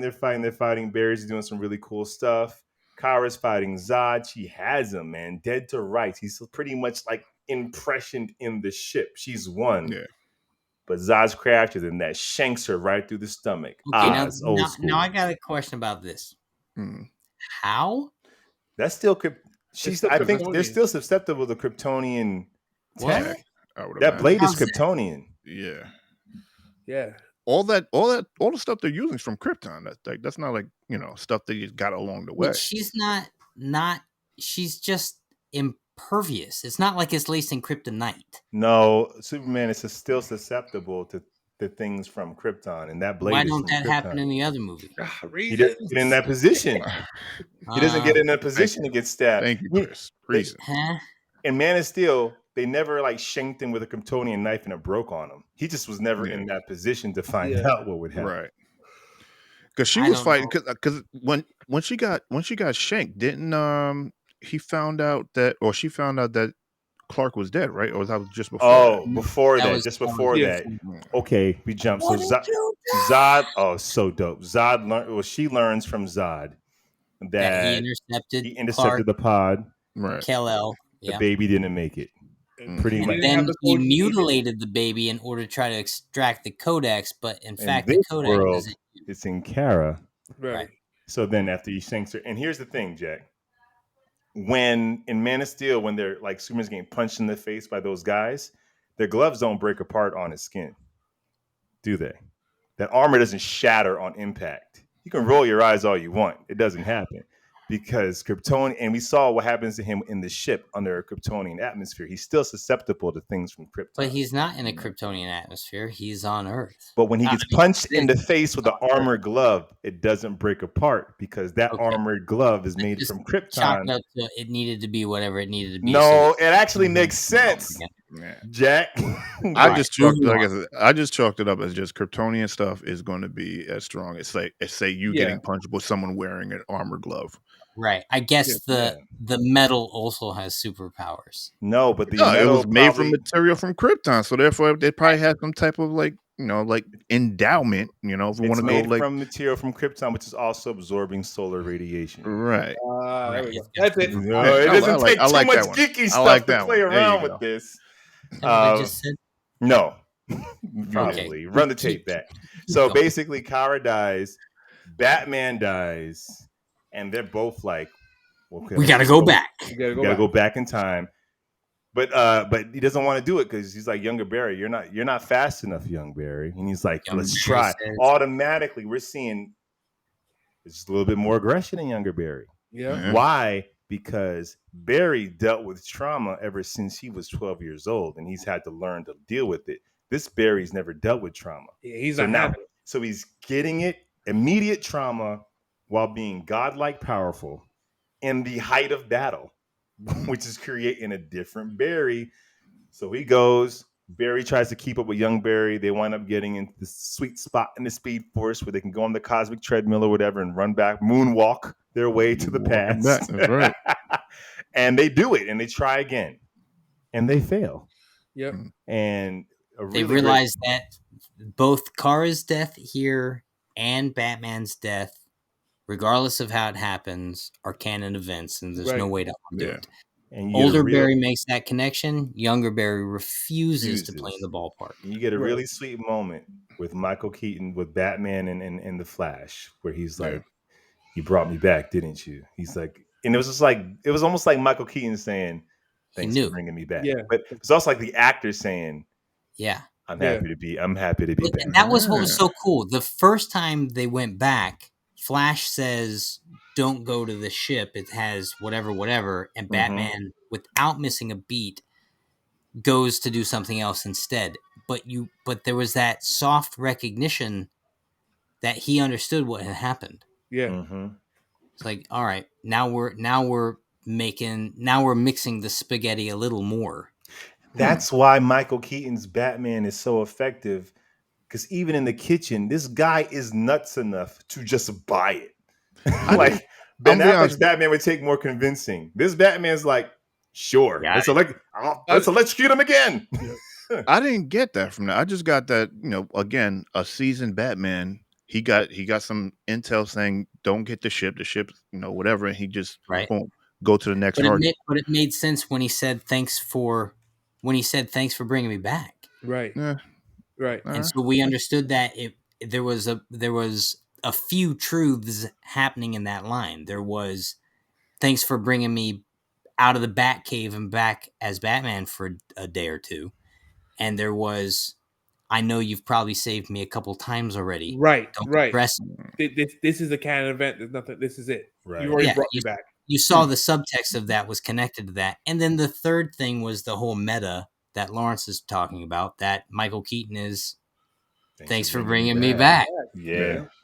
You know, so there was that moment was just phenomenal. But it's a testament to just how good Michael Keaton is. Michael Keaton, and also how good that director is to know, like, I know I'm going to get here. Like, I know what he's going to give me here. I know what this scene's going to be, and he's going to give me all of it right here. Just for the opportunity for that to slow down the fight, to have that moment real quick is great. And then, yes, we get back into the Speed Force. And that's where older Barry's like, "Listen, it's not working." And the younger Barry, "It's going to work." And he's getting impaled by all his failed missions and battles. And it's all poking through him. And he's starting to look more and more like somebody else. And older Barry's just standing there watching, like, the freaking world's happening. And things get reversing. And things colliding. And things starting to look a little bit more messy. And young Barry's like, "What are you doing?" And he's like, he tries to tell him about Mom. And he's like, "I already know. I already know about it." And this is now the moment we started the review talking about, where all of the multiverses are colliding and we start getting all these really cool cameos. Joygasm, let me tell you. Most of which are Superman cameos. Which is great, because I'm a Superman fan. I would have been pissed off if it was like, how, like, can you imagine if it was just, no, we got Jay Garrick. We did get a Flash in there. Yep. Yeah. And he was also running in his own little speed bubble. Time bubble. We get George Reeve, Superman, which is dope. And like, you almost hear the music a little bit, and it's like, wait a second. And then we get Jay Garrick, like Rich just said, in the speed bubble. And then we get freaking, this was so interesting, because first, when that Superman descended at first, the outline, I'm like, Cavill? Yeah. And then stepped up and I saw the S. And then he stepped forward, and it's freaking, I lost my mind. This is my favorite moment right here, when Supergirl flies in, because that's Helen Slater's Supergirl. And back in the 80s, when I was a kid, I was like, how come they're not in the same movie?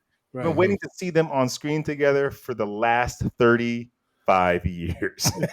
And I finally get to see my 80s Superman and Supergirl occupy the same space, which that blew my mind. That was like, I'm a fan. Service me till I can't be serviced anymore. You need a button for that, Rich. You need a sounds like a messy job.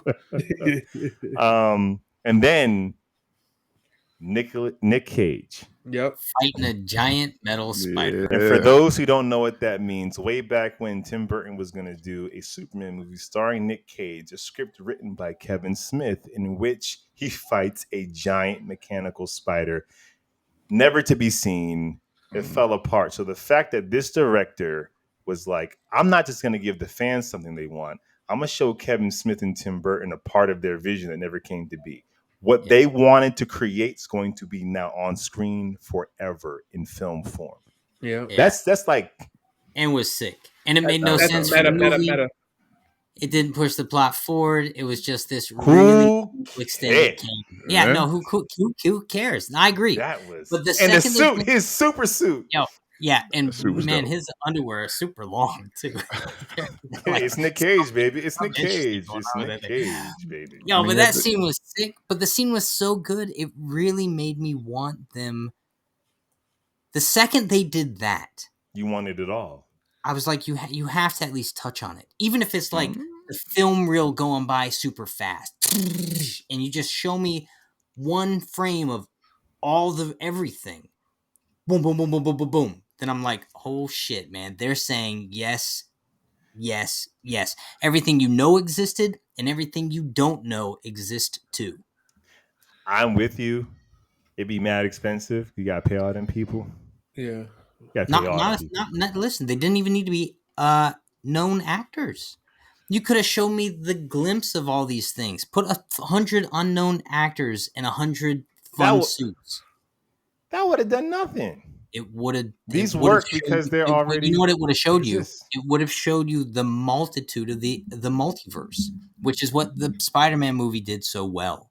But we get that. But what makes this fun is that they are cameos. If you're not going to give me if I can't see the faces. Well, but Christopher Reeves we saw for maybe 10 seconds tops.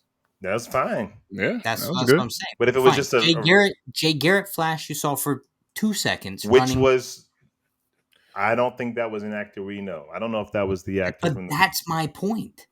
I didn't need to be an actor. It needed to be the suit. It needed to be the silver hair on Superman. It needed to be the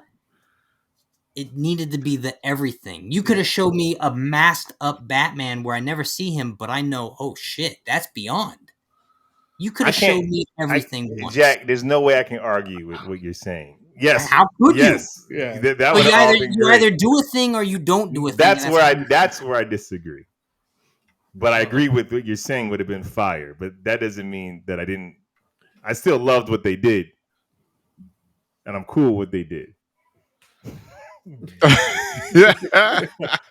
Would you rather there be nothing? No, I would have rather there been everything. But so since it's not everything, then you would rather it be nothing. You could have added. Listen, I know Rich was like, "Man, this movie's long," but you could have added 2 more minutes to the movie, and I would have been sitting here gushing. Sleeping. I definitely would have fell asleep. I definitely would have missed the whole end.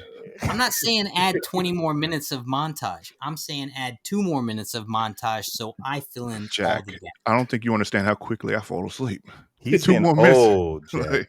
He looks young. My girlfriend hates it because I can fall asleep at any time, anywhere with just. He fights sleep on this podcast probably sometime. But Jack, your point, I agree with you. That would have been dope. That would have been. Right, but I'm very happy with what we had. And then we get freaking Dark Flash that comes in. Now, at first, I thought he was like because in the Flash canon, at least in the CW show, there is like this dark or death Flash that pops up if you interfere with the timeline. So at first I thought that's what that was. You're not supposed to be doing this. But then it turns out it's young Barry. Young Barry got old for years. And he's been Doctor Stranging it. This is what Doctor Strange did. Yeah. He said Doctor Strange had no consequences of messing with everything. This guy, there's consequences to having a battle for 100 years or whatever. I got to be honest. I knew it was Flash before the movie ever started because everybody did. Of course, everybody did. And the toy looked too much like Batman's suit mutilated. Yeah. You know, and just disgusting. So I kind of knew that was. And when he pushed him out at the beginning, it looked like okay, we know it's him, and we're dealing with a movie about time travel. So it almost has to be him. Yeah, like there's no way around it. It has to be him. And that's the paradox, right? And they even say that. I mean, they spoon feed you that line. The paradox that you created me, but I pushed you out of the thing, thus creating me. Right. So, but what undoes a paradox is him going to kill our Barry and young Barry stepping in the way. Right. So now you don't exist. Right. Because you killed your younger self. Right. And what makes, for me, Act 3 work is that it's not this moment that the movie sails off on. It's Barry in the grocery store dropping the can of tomatoes, making the hard decision. Right. If this was the end, I beat the bad guy, then we sail off into the sunset, very disappointing. But no, Barry beating the bad guy is, guys, going back in time and undoing what you're doing so your mother does die. Yeah. That is trippy. But the way that scene, oh my god, that scene. So the next scene is the conflict is resolved, and Barry goes back in time. Again. Can we go back before that just a little bit when he's having the conversation with his younger self, and his younger self is like, "You're crazy. You're just gonna let mom die," and Barry's like, "Something's have to be." As an audience member, I can't even side with our Barry here. I'm like, I understand it's the right thing to do, but I'm like, there's no way this young Barry or myself as an audience would be cool with you doing this. Right. And But But here's it what's has to crazy. be So done. he goes back in time, and this moment landed so hard. For me. Ezra killed this moment as an actor. Yeah, and so Killed did it. so did the The mom. mom. Oh, she was Mom. right Oh, there yeah. with him. Oh, Subtext, yeah. Right there. Right and I there. also gotta say whoever wrote that scene and the way it was directed, they let the mom almost identify that Barry was her son. Mm-hmm. You know, it was like that Moms close. know, man. Yeah. Yeah, Moms. man, what that the meta of I mean the subtext was so palpable. So Barry takes the But suit. real quick. What's amazing is this. And I'm going to believe it's all Ezra. Although people use eye drops in films all the time, but eye drops don't make nose get wet. It doesn't make your cheeks get flushed. He was wearing sunglasses. The only way the mother knew he was upset is the tear that ran down his face under the sunglasses. Right. So it's like, as an actor, you're having the thing that blocks your emotion. So you have to generate tears for the other actor to notice something's wrong with you. And to for that to be a key moment in the script and for you to deliver, you're a beast. And honestly, probably take after take hitting that mark. I mean, you can tell Ezra's so full, probably all day long, just hitting that. Yeah. So they have the moment. He takes the tomatoes out of the basket, thus knowing his mom's gonna be killed because his dad's gonna have to go get tomatoes. Right. And he bounces, right? Long story short, he bounces. We wind up back in Central City the day of the trial. There's a note from Bruce Wayne on his desk saying, "Hey man, I know today's a big day for you." Now, what he doesn't know is what he's about to discover when he gets to the courtroom. That somehow he does know. He does. No, he He don't. did it. He does No, know. he does. Yes, he does. He did it. And You in didn't get that, bro. He did the that. convenience store, when he was standing there, he looks up to the camera and pauses. That's where he gets the idea to put all the cans on the top shelf. Yes. Oh, he put all the cans on the top. So Yes. his dad will have to look up. Right, because that was the problem. I missed that. They don't show it.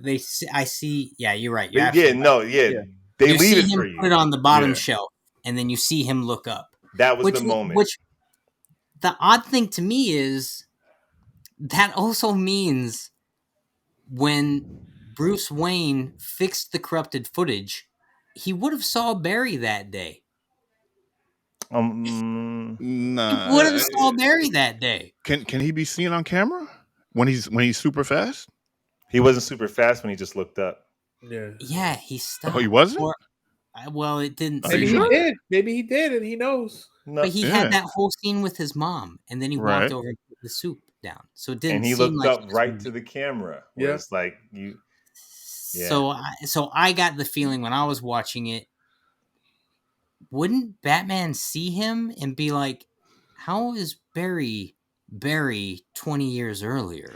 Or go ahead, Rich. Are you going to say? No, you say it. Or he did the swap. He looked up, saw the camera, did the swap, super speed, went back, erased enough of the tape back to that point before he did it, and boom, there we go. A lot of maybe. I mean, it's a lot. Is it a lot? He's super fast. Is it too much for him to do? Or remember, that whole tape was already distorted. So all they had to do was just clean the moment his dad was there. They don't need to clean the whole day. Right. Exactly. Yeah. Well, actually, they'd be cleaning the whole tape for that day because they're looking for the moment. But they know the moment and they have the timestamp. All right. So, anyways, they're in court and the tape plays, but this time the dad pulls the tomato can from the top shelf, showing his face. And if you're a geek, you know that, damn it, Barry, you altered the timeline. Yep. You still altered the timeline. And there's a consequence. And the consequence is... Wait. Oh, wait. Yeah, go ahead. He gets the date with Iris. Iris shows up. She walks him through the press and stuff, and They pretty much have a date, and it's charming and it's awkward, but it's wonderful. And he gets a call from Bruce. Bruce Wayne's on his way. He's talking to Bruce. You're not going to believe what happened. I have so much to tell you. That Mercedes, that sick Mercedes pulls up. Yeah. Bruce Wayne gets out of the car. And Barry looks at Bruce Wayne. yeah, And if the film ever called for the most charming portrayal of Bruce Wayne ever, yeah. you're not going to get Affleck. You're not going to get Keaton. There's one Bruce Wayne that is full of charm, Mr. George Clooney. This movie's ridiculous. Wait, can I say? I have to say this, This though. doesn't make sense. Wait, but it was great, and seeing Clooney was great, and it might, and he. It's like honestly, I want to be Batman again after seeing. I'm like, he does have a strong jawline. Yeah. He does. He still does. But here's my biggest gripe with the film, and it was actually right here. Yeah. And this moment was so monumental that, in my opinion, they totally botched it. It's the reason why I retroactively found myself noticing other things about the film that bothered me. Lawrence, I'm going to ask you, what is Barry's conflict in this film that sends him on his hero's quest in the first place? Barry's conflict in this film is he wants to save his mom from dying and realize he made a mess of things. Close. It's that he loses both parents to one event, and so he couldn't help either of them. Right. And now he's here in a timeline that he could almost stomach if only his dad was set free. Mm-hmm. And the dad being stuck in prison, being innocent, is the icing on the cake that sets him on his hero's journey. And so here at the end of the film, we have the court scene where his dad is set free. And instead of having Barry walk out of the court with his father, he walks out of the court with Iris, which is cool. I don't think it's free like that, though. Yeah, yes, you do. If you're in court and you're set free, they don't send you back to prison. You're set free. You walk out of the court. Instantly, you're set free. And so the fact that Barry walked out of that court with this whole movie playing out simply to try to save his father in the first place, and I'm not saying Iris couldn't have been there, but his dad being there would have been even richer for Iris to ask him out, because then he gets to look at his son and be like, that's my son. And he gets to engage with Bruce Wayne, who just helped set him free, and say, Mr. Wayne, thank you. Like, how was his dad not in that scene? Because we don't care about his dad. No, but Barry does, and the whole movie hinged on. But we do care about Barry is letting go and starting to live his life, which is actually what was stated in the beginning. His dad was like, live your life, Barry. Let this go. Barry can finally live his... It still would have happened. I felt like I got that in the courtroom. I got what I needed in the courtroom when they looked at each other and they were kind of teary and they had How the did moment. The dad not walk out of the building with him? I have no idea. I ain't think twice about that, Daddy. Well, you missed Barry's conflict the whole film. Then. No, I didn't, because his conflict wasn't his dad. His conflict was being able to let go and deal with the past. So I don't need his dad was like, you have to let go. Barry's he still didn't let go.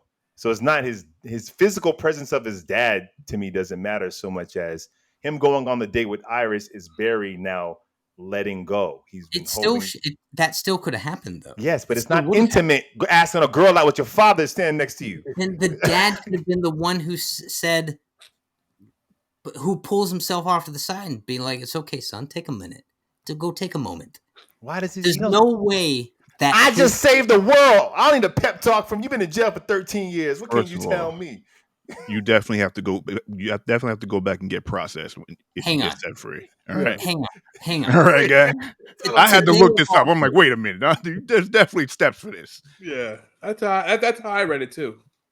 In every Hollywood movie where the person wrongly convicted, and then found guilty, found innocent and exonerated. Well, Rich just told you the facts. Here's the thing: the movie is not. If anything, the movie's about his mom. The movie's not about his dad. His dad was like, "Well, this is the least I can do." Yeah. To have his dad in the last moment is not what the movie was setting up. Barry Allen, throughout the comic book history, is the fact that he lost them both at once and couldn't do nothing Right. about it. But it's about how it affects him and him being able to be free. That last moment, it needed to be him moving on with his life. Right. He's been carrying his dad the whole movie. And that's what Now and he's that's what finally free. that's what his dad was telling him. He was like, "Yo, go live life." And then we get to see him live life. So I Exactly. think that's what's more important than seeing his dad come down the steps of the courthouse. I don't know, man. Today is Father's Day, and there was no father in that scene. Right. I don't give come we, on. and What not are you and none of talking us about, wanted What are you it. talking about? Jack, I wanted it. Jack, All right, it's crazy that this is the moving part. on. So This then is what the happened?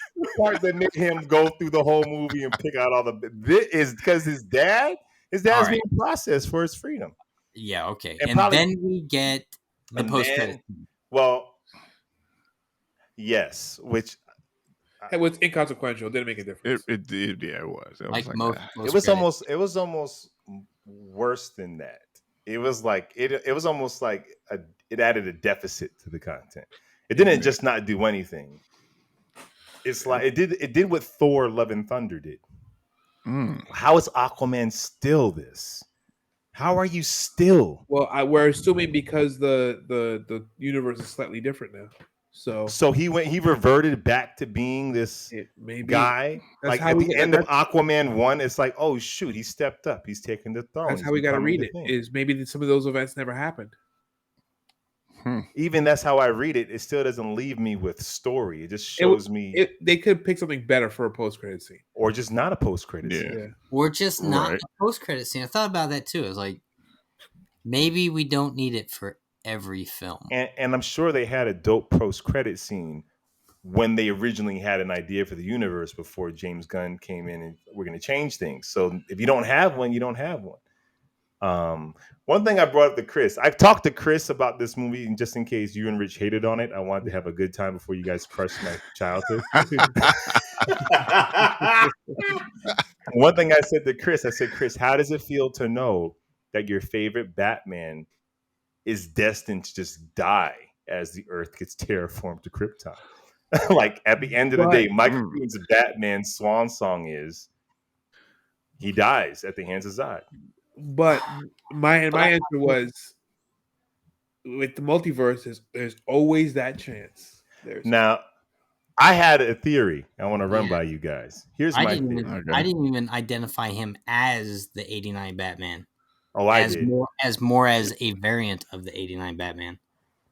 Is that what we're Possible? gonna do? Come on. No, he's the Yeah, 89 whatever. Batman. Let's He's the- let these stakes matter. Let's not water down the consequences. He's the 89 Bat. It's too easy to say, well, maybe he's one of the 80. No.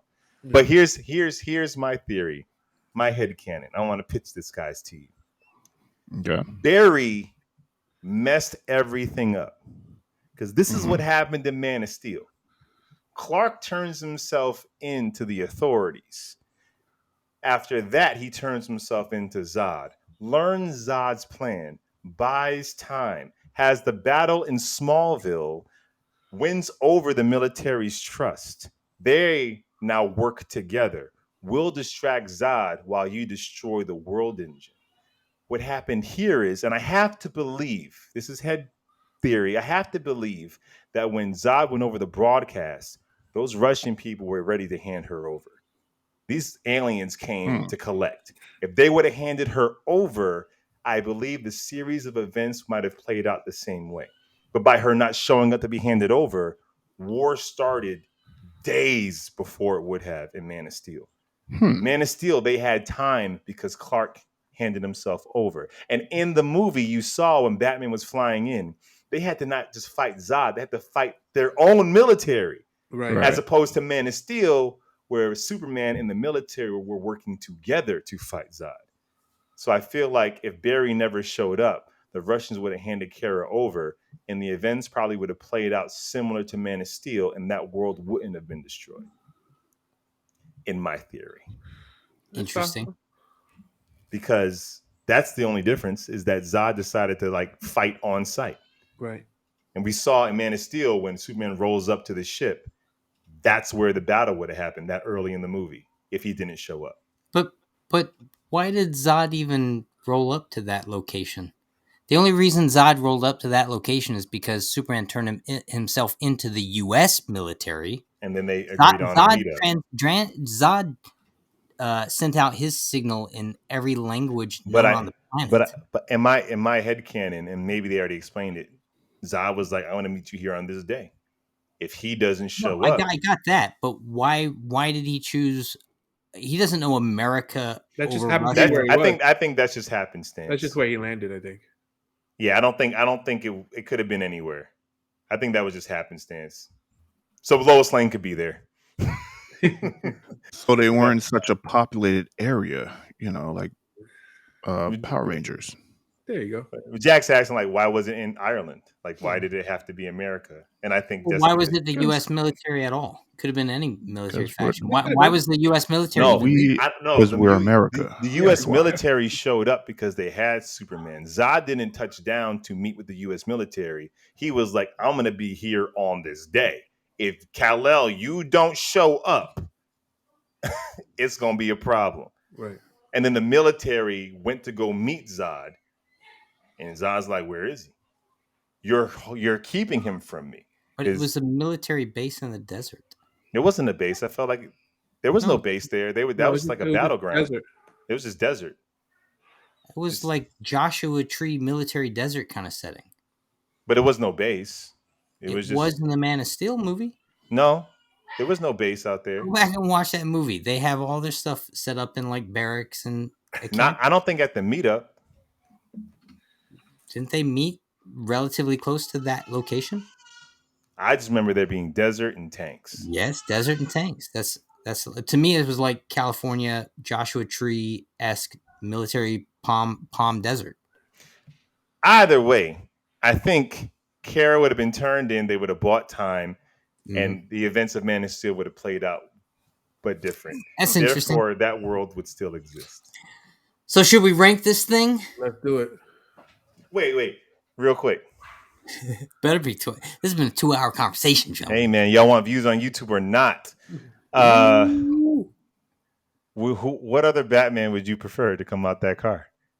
None. Yeah. None. Nah, yeah, none. Actually, I would have flipped out if Christian Bale stepped out. I would have lost my mind. Y'all are crazy. No, yeah, that was Christian Bell stepping out of it. One, Christian Bell would have stepped out using a walker. Right. And two, no, he was fine at the end of Dark Knight Rises. He was. And it's the multiverse. That doesn't necessarily, doesn't mean that, it could he could have had a better outcome, Yeah. Christian Bell. Well, that would have been. That could have been. That would have been dope. They asked him. He'd been like, he's like, no. No, he would have said no. He's like, I'm not getting in that shape right now.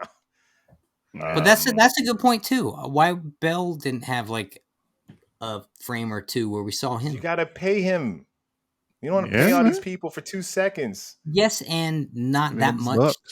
Man, you know why they're rich? Because they just don't. Even though they. Who do you think got paid to use Christopher Reeve's likeness? I mean, this guy's been his estate. His estate. That's why actors, when they die now, they put in their wills and their trusts. Or maybe not his estate, depending on whatever his contract was back then. That's my point. But, yeah, I mean, cameos cost.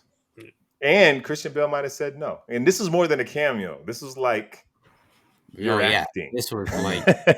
And Clooney's probably like, yeah, I'll do it. Fund my next movie, though. I want to direct it. Let's shake hands on it. It was cool seeing Clooney because it was cool seeing him kind of like, I know I was the worst Batman. Pretty great Bruce Wayne, though. But that cameo, he was a good Bruce Wayne. I'll give him that. Bruce Wayne was so charming. Yeah. In my head, what I wanted to happen is what would have happened in the Flashpoint comic, which Flashpoint was just one big reason to get to the New 52. Barry, what he does, sends us into the new rebooted comic book universe. It's one big advertisement, bridge the gap thing. But I also understand that they don't have they didn't have their universe planned out yet. They don't have their new Batman cast yet. That's going to be in the next universe. So this movie, they're saying the box office isn't great right now, and this movie suffers from a lot of things. It suffers from the fact that it's part of a connected universe that we know is ending. and you also have a lead who got into a lot of trouble that he's not even around to market. They're not even around to market the thing. So it's being marketed by Supergirl, who's only in there for 10 minutes, and Michael Keaton's only in there for like 25. Yeah. And this is it's great 20, but this is a Flash movie, and it's a good Flash movie. But the Flash wasn't able to market it, and it created a lot of bad blood around it, unfortunately. And the end of this movie, in my opinion, would have been great if they had enough footage or enough decisions being made where you see these events go into like the next. He creates the new rebooted timeline. Yeah. So Well, that still could be the case here. You know, Clooney almost serves as a Batman Beyond. So you still have your 20-something-year-old Batman in this verse. We just don't know. Batman Beyond's not. Yeah. No, but the next Batman movie is Batman and Robin. Oh yeah, no. This doesn't play into whatever reality is happening. I'm just saying it still could, but it doesn't. I couldn't see Clooney being that Bruce Wayne in Batman Beyond, because that Bruce Wayne was like old and dark, jaded. Yeah. Grizzled old man. Clooney's Bruce Wayne is literally like the live action Adam West version. Yeah. Like those are the most charmingest Batman. But yeah, it would have been nice if they had enough decisions that were made, and they couldn't have. That would have done what the comic book did.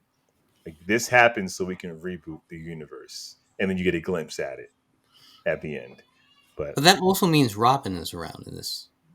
In that world, Robin is around. The third one. No, the fourth one. Or the fifth one. Whatever I mean. It's a lot of one. Yeah. It's a lot of Robins. A lot of Robins.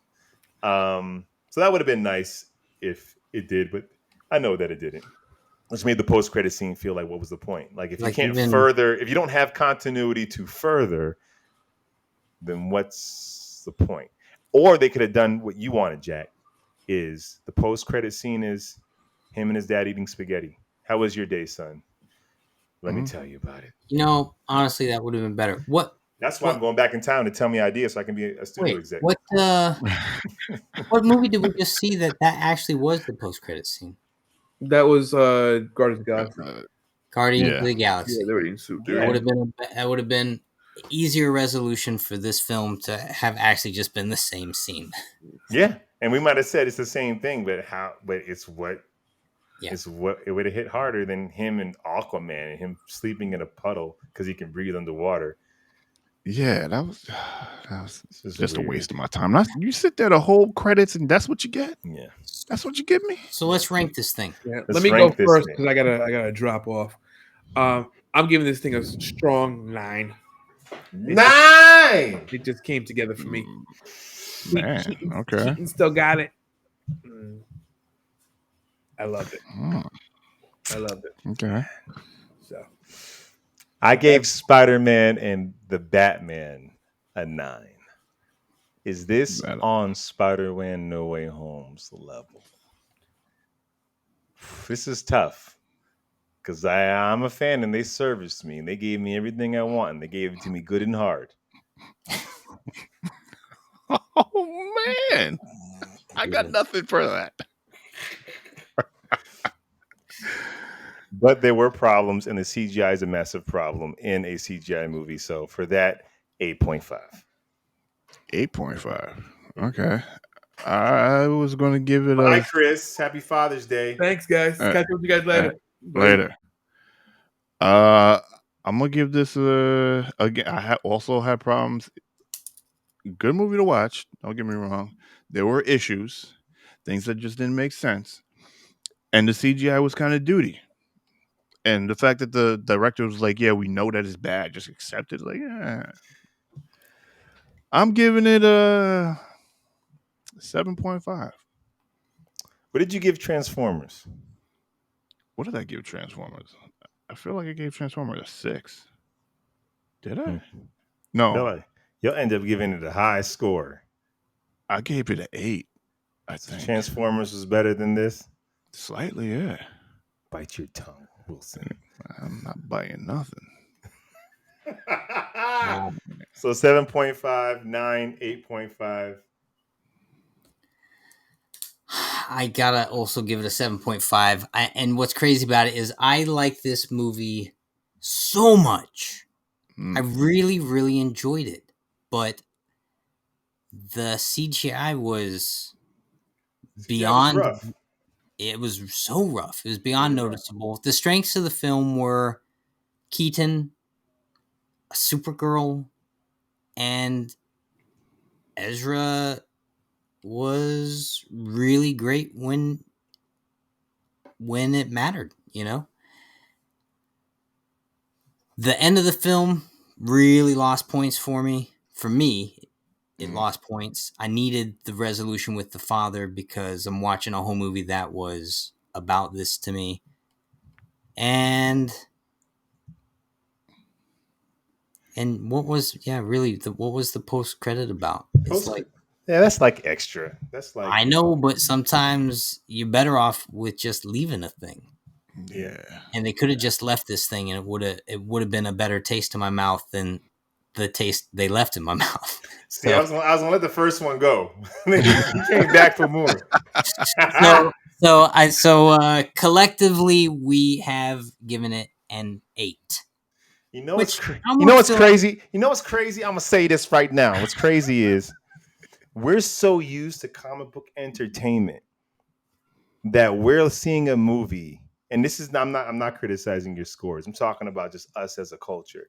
We're so used to seeing these comic book movies so often that when we get a movie with the Flash, a Superman, a Wonder Woman, 2 Batman cameos, a Supergirl, it's not as special as it would have been 10 years ago. And I'll say this.